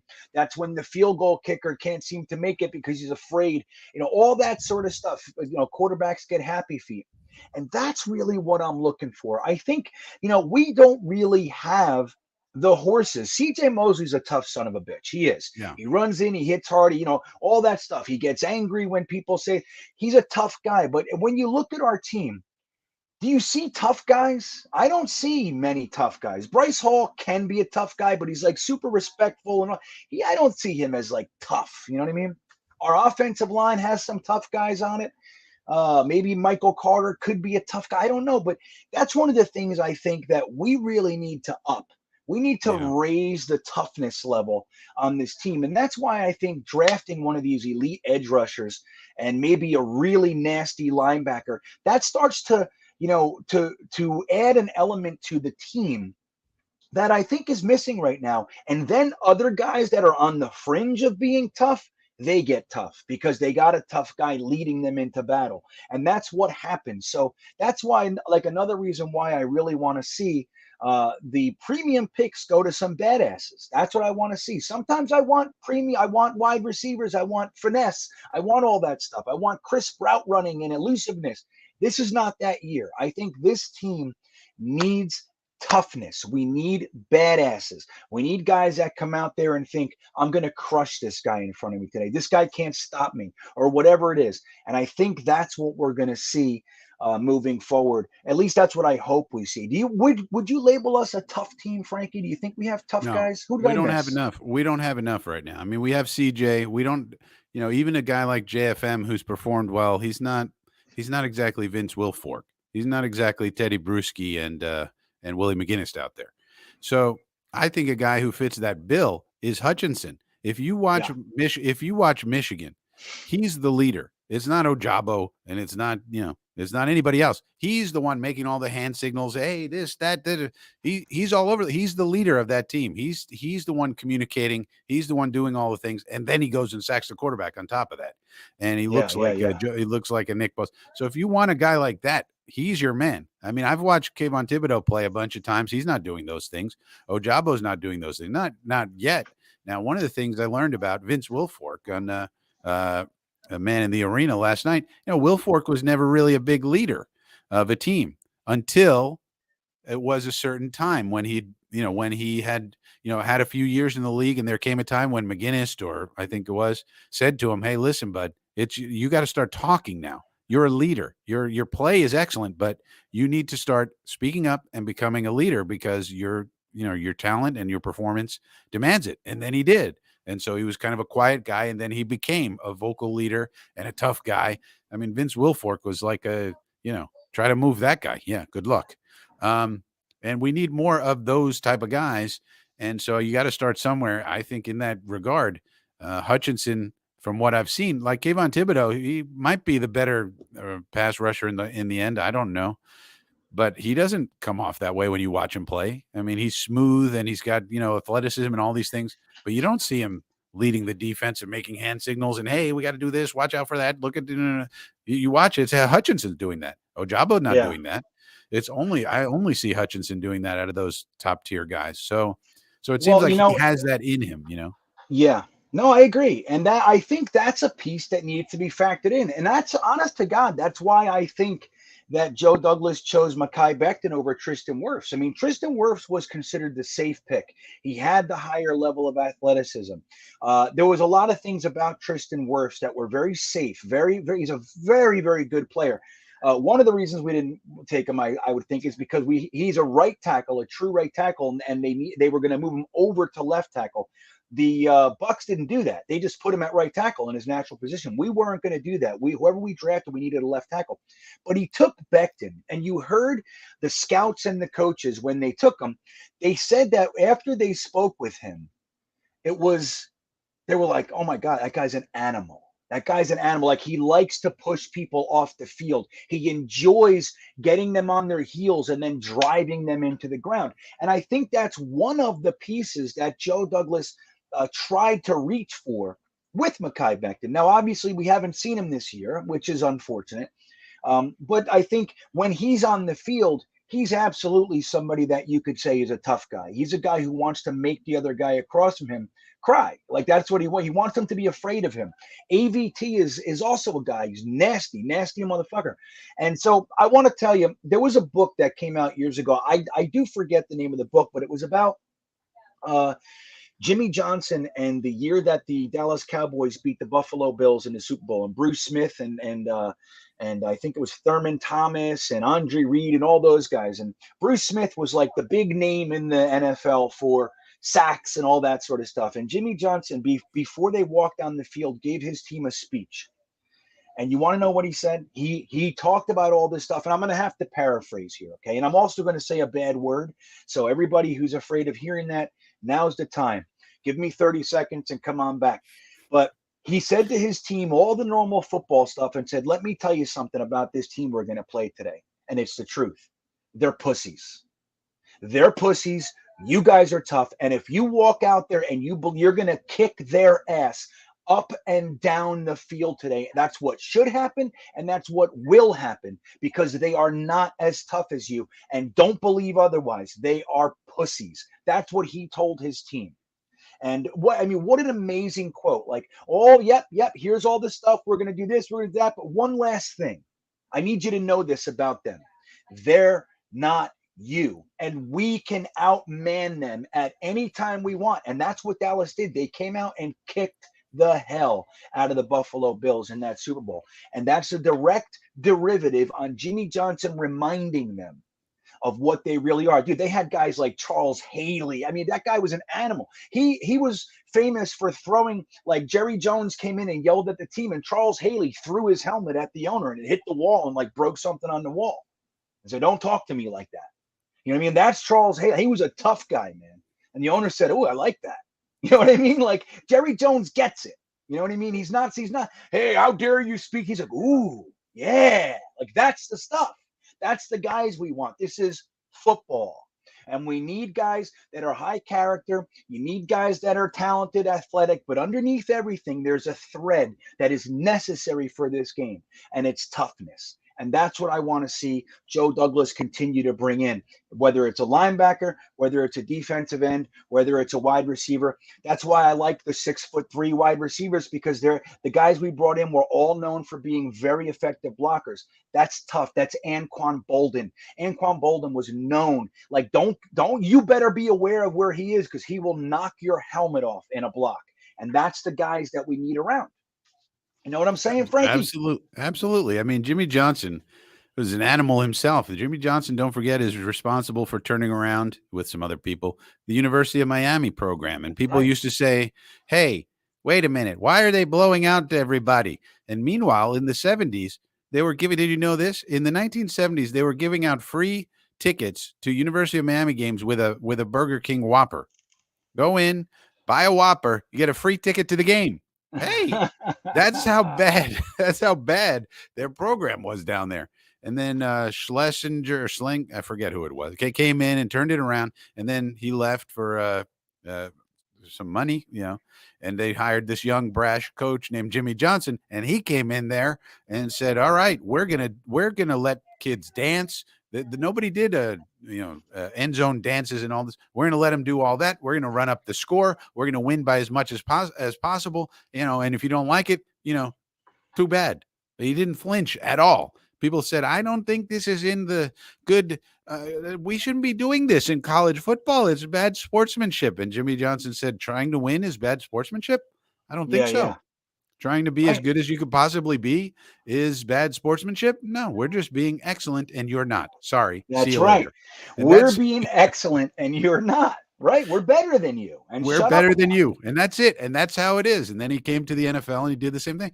So, yeah, I love that. And that's how we need to be. We need to be snatching people's souls, but you can't snatch anybody's soul if your players stink. And so we got to fix that. And then it all boils down to that. Like 1189 Paris said, he said that Jack Lambert type. And Joe Campione, I think it was, put up like the Steelers and the Ravens. Exactly. They have these airs about them. They're known as being aggressive, being tough, and being hard hitting and disciplined and all that sort of stuff.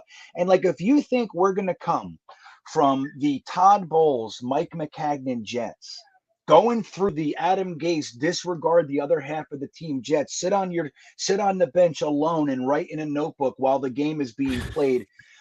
Jet, if you think we're going to come out of that and be the Steelers or the Ravens or anybody like that in a year and a half, 2 years, like, you're sadly mistaken. Like Frankie said, and I like the way he said it, this is the first time that we've gone down to, like, what was the word? Down to the studs. Down to the studs. I wanted to say 2x4. I'm like, he didn't say that. What is down to the studs? And that's what Salo was talking about. He said, look, man, I understand they're frustrated. And I get it. He said, we never discount the urgency of fans. Never.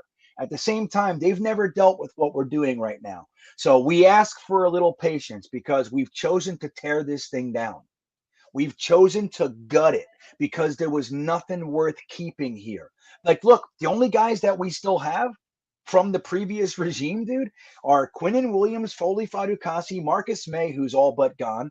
And I think that's, Nathan Shepard. That's it. Right? Is there any more? I think that's it.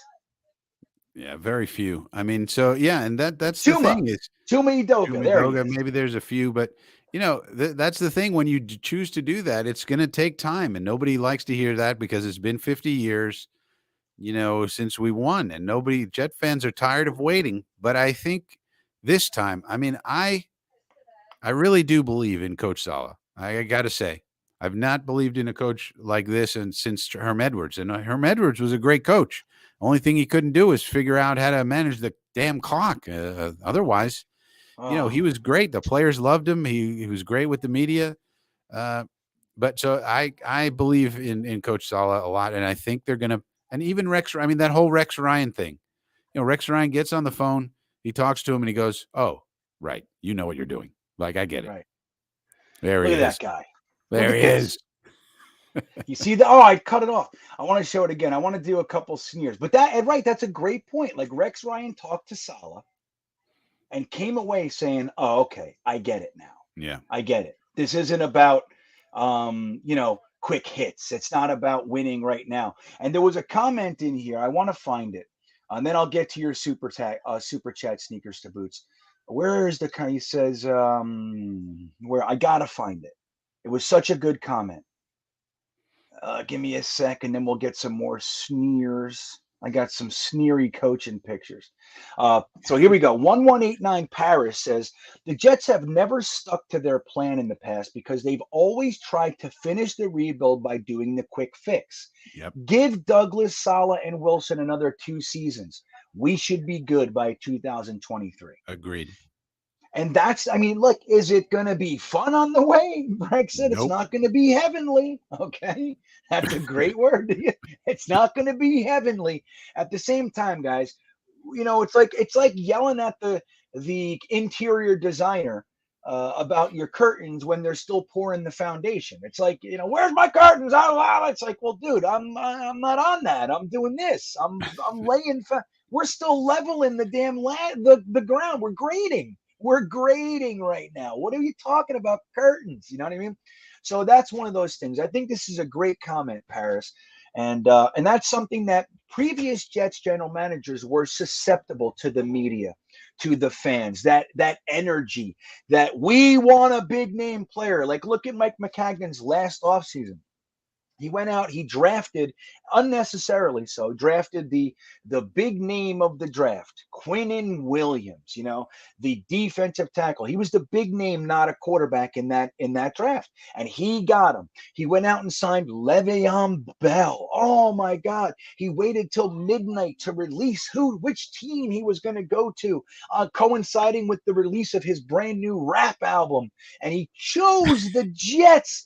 Thank heavens. Dude, we were the only team that offered him a contract. We were the only team. That was all a show. We also went out and got CJ Mosley, who we paid $5 million a year more than the next best offer, which was $12 million, already way up top of the linebacker scale. Mike McCagnon went out there and got all the names. He had no idea how to build a team. 2 years in a row, his big free agent signings were middle linebackers. Why?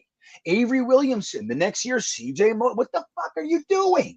Like, where's the lineman for the quarterback you traded 3 picks to move up in draft? So this is the thing. When we look at Joe Douglas and people call him a liar, or people say he's dishonest, people say, he doesn't give us anything, or, all that. Dude, he's the guy staying the course. He doesn't care what anybody thinks because he has the plan. Let him enact his plan. He asked for 6 years. He got it. Saleh asked for 5. He got it. You want to know why? Because they know damn well we're not fixing this piece of shit in 2 years. Ain't happening.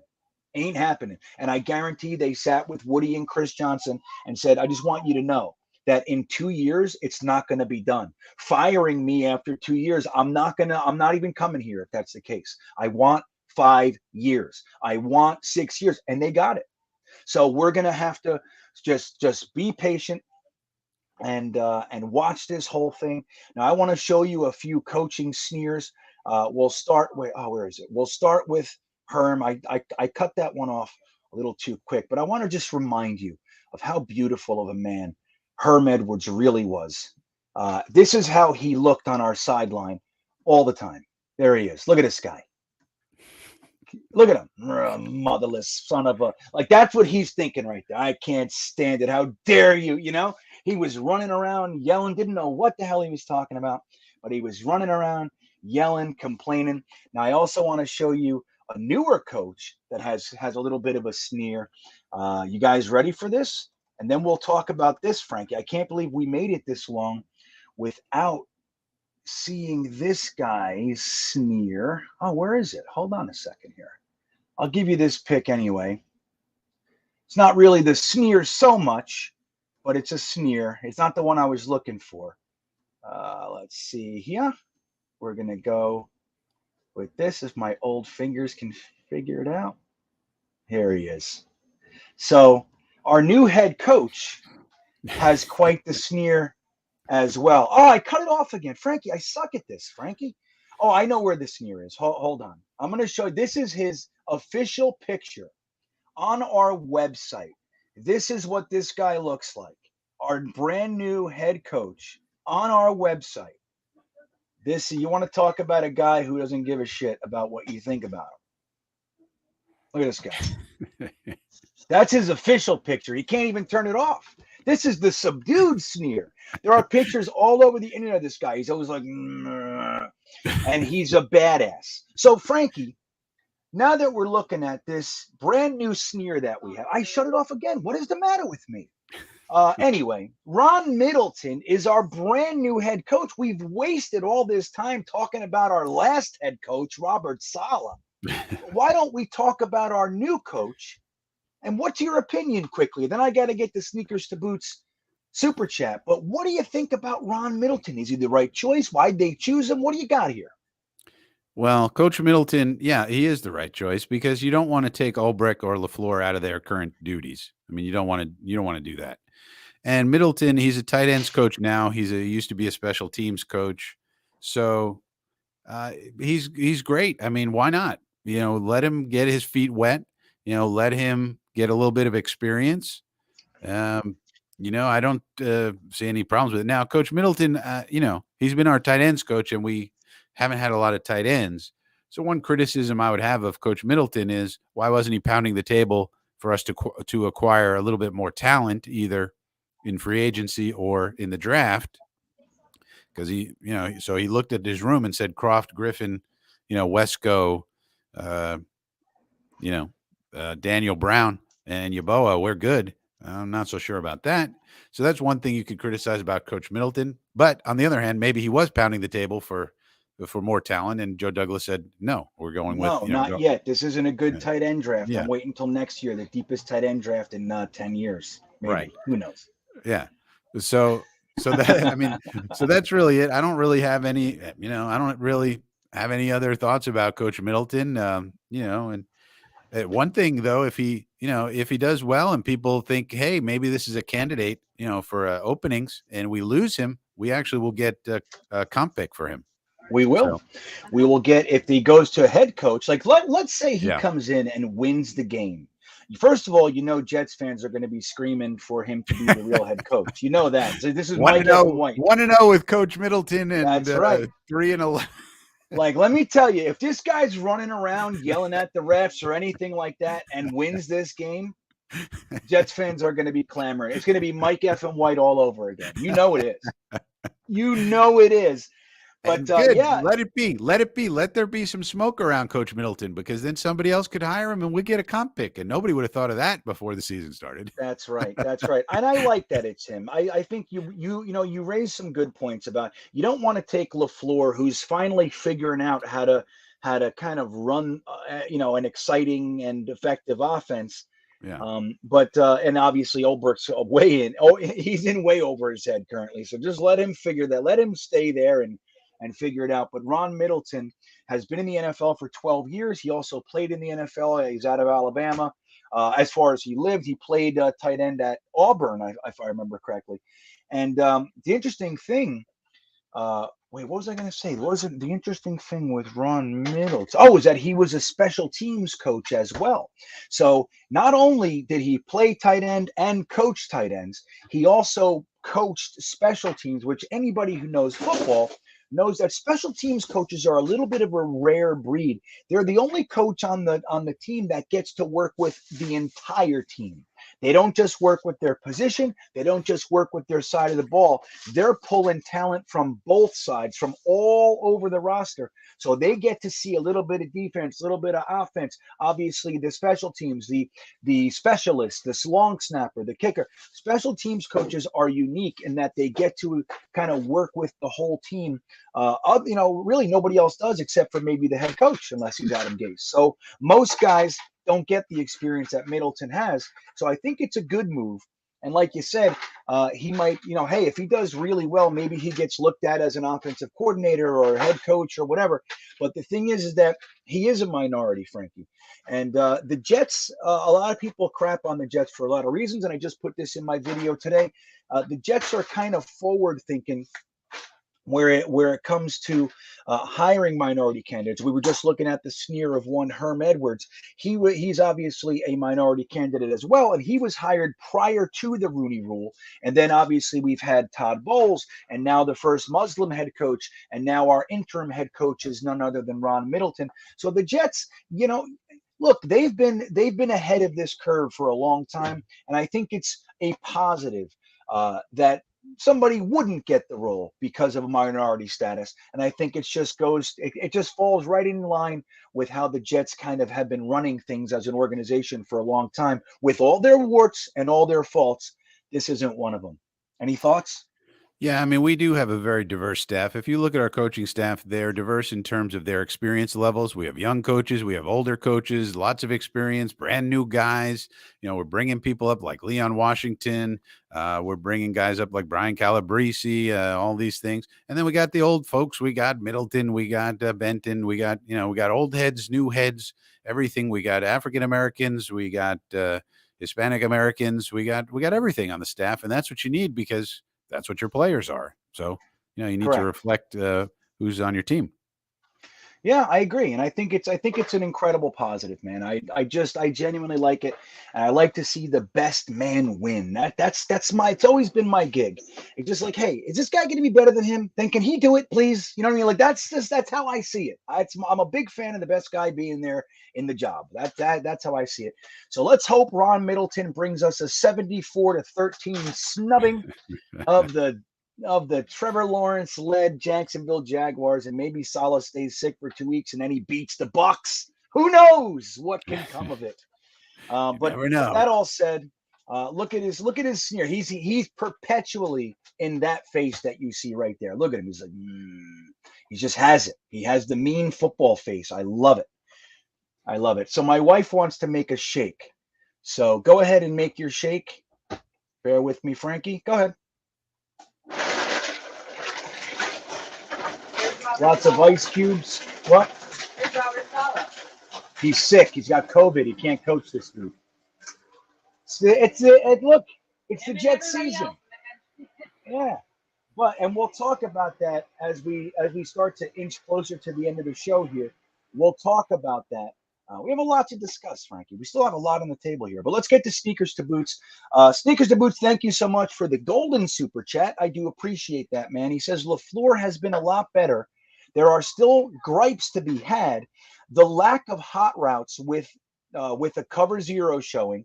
Also, who else's mouth dropped when ABT stepped out? LOL. GVR and Sunday, though, and Feeney. So we're looking at Greg Van Roten and Feeney this week, huh? That's not a good look. Poor Zach. So did you hear the? I'll answer your super chat with this comment. Did you see? I actually tweeted it out this morning, Frankie. Did you see Greg or Connor McGovern's post game press conference comment where he said, we did some good things in the beginning. Miami went and made adjustments at the half, which is what good teams do. And we thought, since we were winning all of our one-on-ones, that we could keep that going and do the same thing in the second half, which essentially says it was good enough for us, and we decided not to make second half adjustments.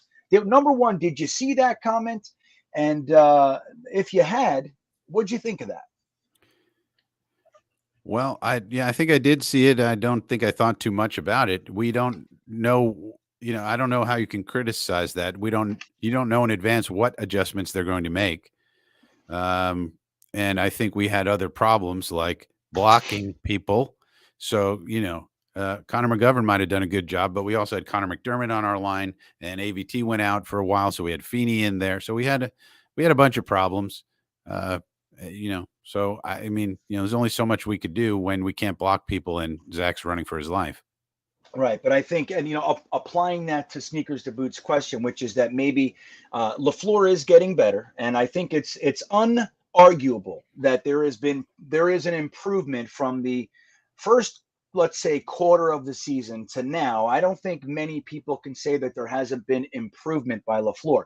Now, like he's saying here, there are still things that you can gripe about. One of them is when Miami comes out and shows you a completely different look and is winning, the first drive up and 3, down and 3, and then the next drive 3 and out. And when they're showing you cover zero, when they're showing you man, there are things that you can do in response. Oh yeah, you want to bring that? Well, I got something for you. And you do this until they have to change and adjust to that. So you can overtake that. You can respond and make an adjustment. And once like you said, maybe not at the half. Okay, that's great. It was all working. Why change it? If it's not broke, don't fix it. But then again, when you see it the first half of the third quarter, you're unable to do anything because of, like you said, we're no longer able to hold our blocks. Zach's running for his life. The receivers are no longer able to get any type of separation. Maybe LaFleur can figure out how to adjust. I think that's one of the things that you can attribute to seeing a rookie offensive coordinator. Like, again, he's definitely improved. And this is an area that he might still need to improve in. Do you think that LaFleur is going to improve? Do you see maybe the ability to make adjustments, or do you think, hey man, we were shown on Sunday that LaFleur was just flat out overwhelmed? No, anybody who is in their job for the first year, they're going to get better over time. I mean, it's always a learning experience, and it's always a chess game. Even the best coaches in the world get out coached some games. It's a chess match, and sometimes you lose the chess match. And all coaches, get outplayed at some points. So yeah, but he'll get better, I'm sure. We've seen improvement this year, and he'll continue to get better. I mean, why not? Well, you would think the more experience you have, the better off you'll be. The more you see, the more you, the better off you're going to react to it. So, and then the players are going to be also better. I mean, some of it is LaFleur and some of it is Wilson. I mean, Wilson also has to see things going on and then make changes. I mean, so a lot of times we put on LaFleur when we don't know if Wilson should have audibled out of something. If you come to the line and it's something you weren't expecting, you got to audible out of it. And if he doesn't, we don't know that. We just think, oh, that play looks stupid. But if he, we do. but LaFleur knows, oh, the quarterback should have audibled out of this because they did this type of coverage and he didn't. Only they're going to know that. And Zach will know it after the game, after he watches the film and goes, oh, I should have audibled. We should have done a run play. We should have done this. So there's also that too. And, it's all part and parcel of having, we've said from the beginning, rookie quarterback, rookie head coach, rookie OC, rookie DC, rookie left guard, rookie all over the place. And this is what happens. Yeah. But still, it's not terrible. I mean, it's we're seeing progress, and he hasn't looked any worse than Trevor Lawrence. So Yeah. Mhm. you know, Well, and I there's that. think as far as LaFleur goes too, I mean, like, let's just look at that first half. The first half was, I mean, dare I say, that was teetering on brilliant at times. I mean, there were solutions to any situation that we were in, and with high levels of creativity and effectiveness. I mean, we saw it; it was fun. Trevin Wesco even got so inspired he gave us his trademark West Virginian bicep curl. We haven't seen that in a while There was a from Wesco sighting. old Wesco. We haven't seen that. So he was able to be a factor in the passing game and got a few extra yards, and they get pumped up. It's like when Tony G is saying Zach in that triple juke quarterback scramble had me hyped, dude. It had Zach hyped. Did you see how pumped up he got after that scramble? Like, yeah, come on. And that's the thing. Like, positive plays are contagious. This game is still fun. It's a fun game. They're here because they loved it their whole life. Like, that's what they're doing here. That's why they got good at it. That's how they got into it in the first place. It was fun, and when played right, it can be a lot of fun. And you saw from LaFleur in that first half, guys having a ton of fun, and that's what it was. Now in the second half, Miami, who's, I want to remind everybody, is 2 years ahead of us on the rebuild. You know what I mean? 2 years ahead of us. Flores is in his third year. Obviously, Saleh and his staff were in their first year. And they've had numerous first-round picks every single year. So they've been stacking like we are now stacking. They've been doing this for going on 3 years. So the fact that they were able to make the adjustment and get ahead of us on that one, and us still to be in a one-score game and have the ball in the last minute with an attempt to tie it, with a chance to tie it, I think that's good. Like, I really do. I think that's good. But there is still criticism to have. But I would say it's the right criticism, because LaFleur and Saleh and Wilson being a little bit overwhelmed or not able to kind of figure it out in time, that is absolutely something that can be attributed to being first year on the job. And I think that's the kind of stuff that you hope to see. These are the games that we want to see. Like, I was really taken back by how upset people were at the end of this game. Like, I get it for being disappointed because we could have won. I was there. But it seemed like this week there was a lot of people like, we totally suck. This thing needs to be blown up. And I didn't feel that. I didn't feel that. I thought progress. it was, I saw a lot of progress, right, Frankie? Where else did you see progress? I saw progress all over the place. I mean, now, except on defense. We didn't have any progress on defense. But well, Eccles, and yes, we did see our first the corners, two-interception game. Yeah, the corners, yeah. The defensive backfield did well, but the front seven is just still disappointing. But yeah, we're progressing. We're in year one. It's going to hurt. This is just the way it goes. I don't know why I don't know why expectations are out of line. This is what Coach Saleh said. It's down to the studs, man. I mean, this is what it is. I don't have, I've learned not to have the expectations that we're going to do anything. I mean, we might win this game. We got to, but we're not winning any of the last two games. We're not. Which is appropriate. We shouldn't. I mean, there's no, unless they rest all their players and all their backups, then maybe. But if we play their practice squad, maybe. Maybe. I mean, well, we're one of the teams that are hit pretty hard this week with COVID. Did you know the Texans have 22 players that are out because of COVID, including two of their quarterbacks, and even Davis Mills, who was looking like he might be a potential starting quarterback, is out as well. So it's unfortunate. Like, all the way around the league, it's getting really, really bad. This is one of the worst weeks, and they were actually saying that it looks like next week might even be worse. So we don't know where this is going to go, but I do want to show you guys. It has been updated, but I'm going to show you this list just so we can talk about these players real quick. Let's see.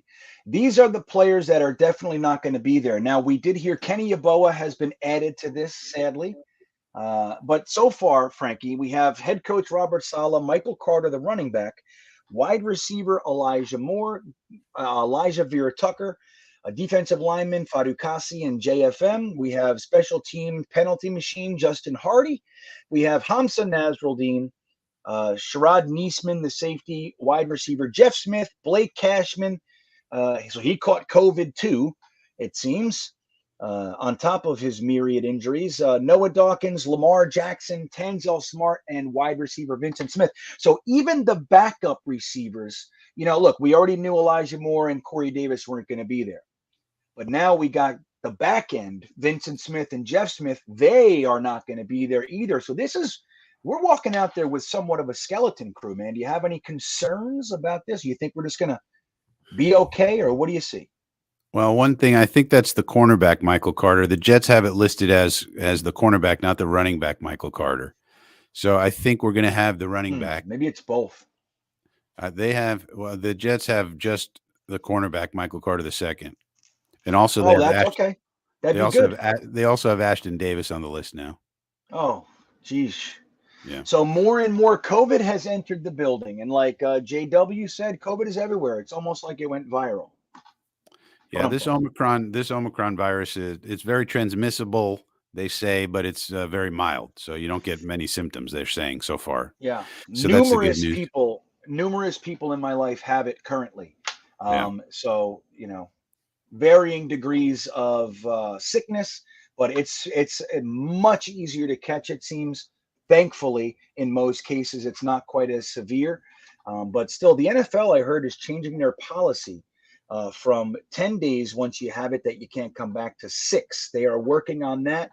And also, they are working on some sort of, if you're asymptomatic, you can take a blood test and come back sooner than the normal protocols. I think that's in response to just how many players are going to be out with this thing, because it is alarming, man. I mean, I wonder what happens when a team has less players than is the requisite to suit up. I mean, what do you think happens there, Frankie? You think they forfeit?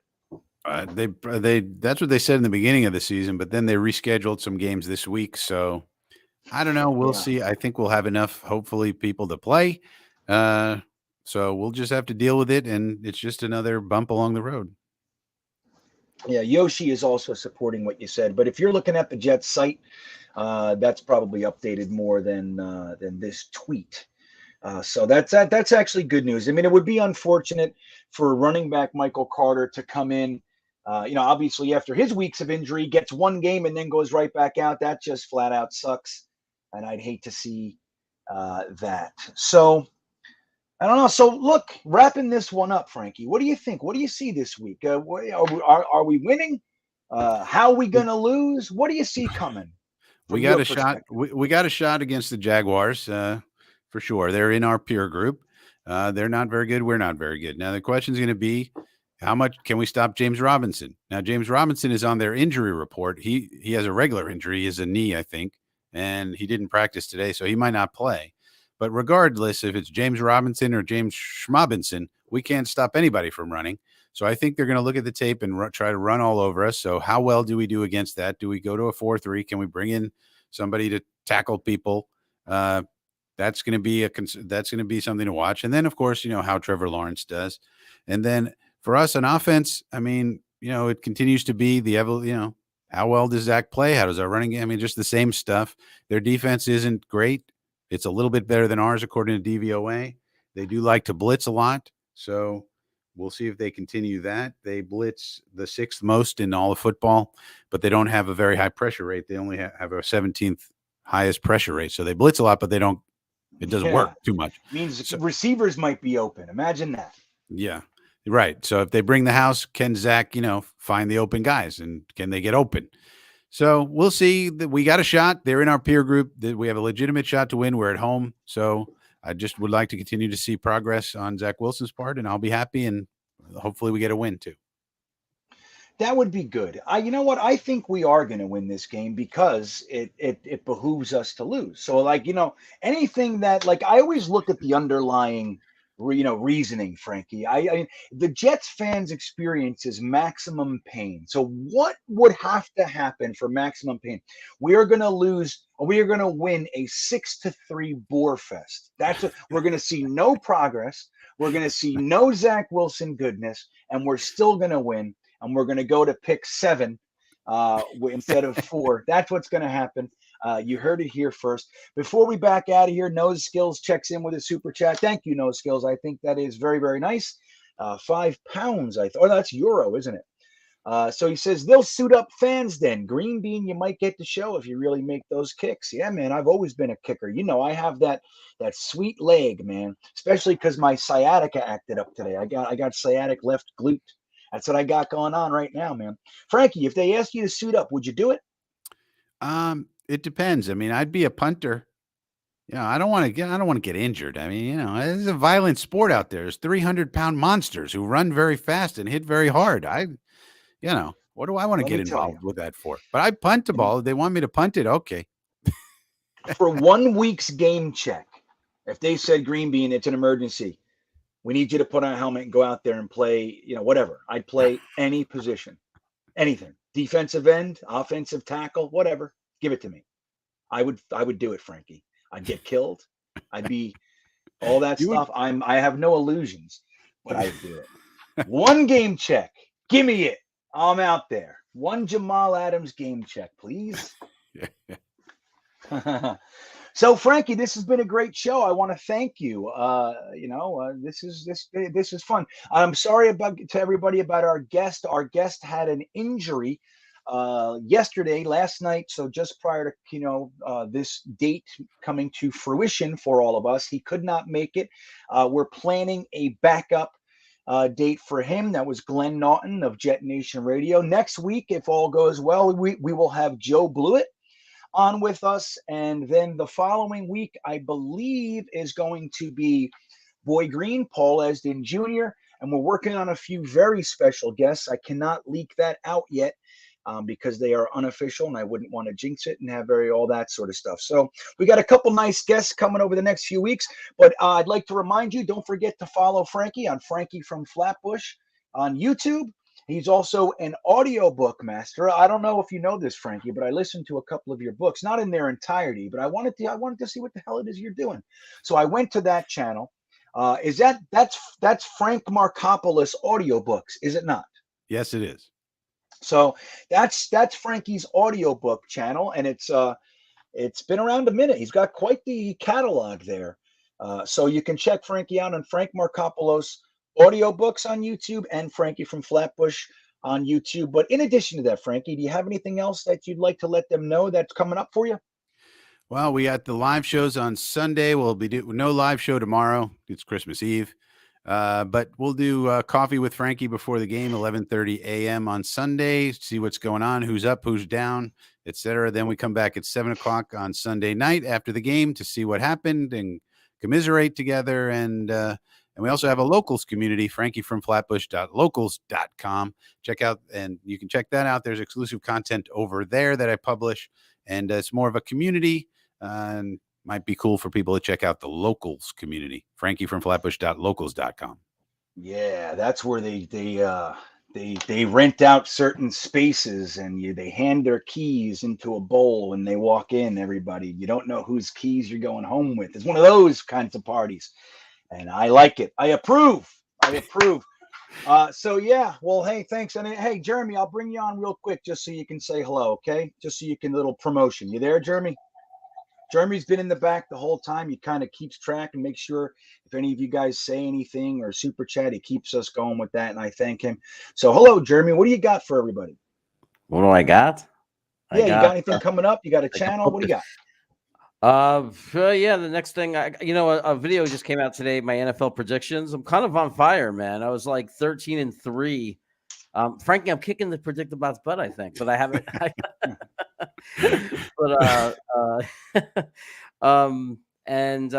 So yeah, I got this predicting show. We just have fun predicting the games and everything that comes out every Thursday, and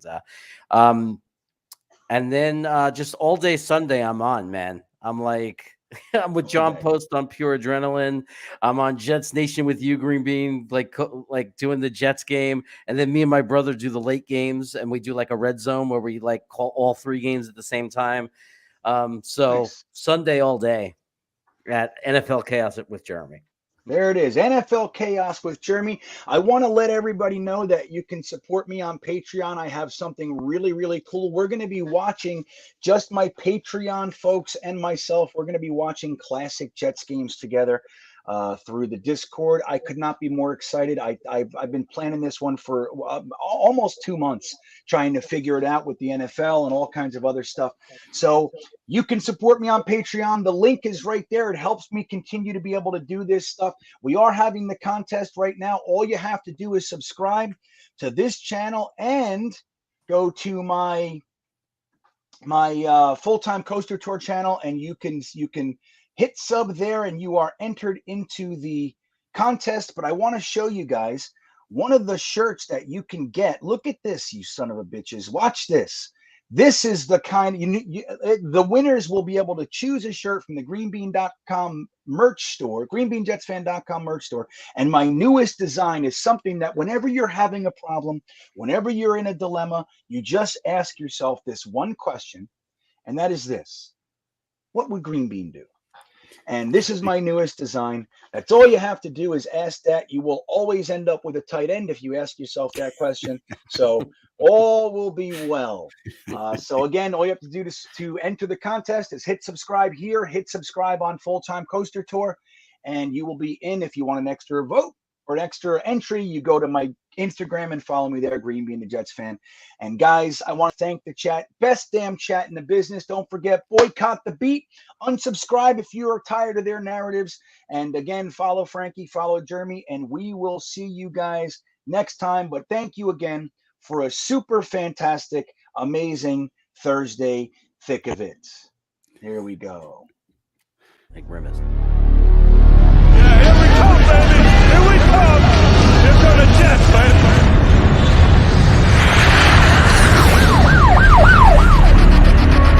You want to run or you want to duck down? You want to duck, just go over and get onto the bench and stay there. You play to win the game. My message for the fans: we're all frustrated with where we are right now.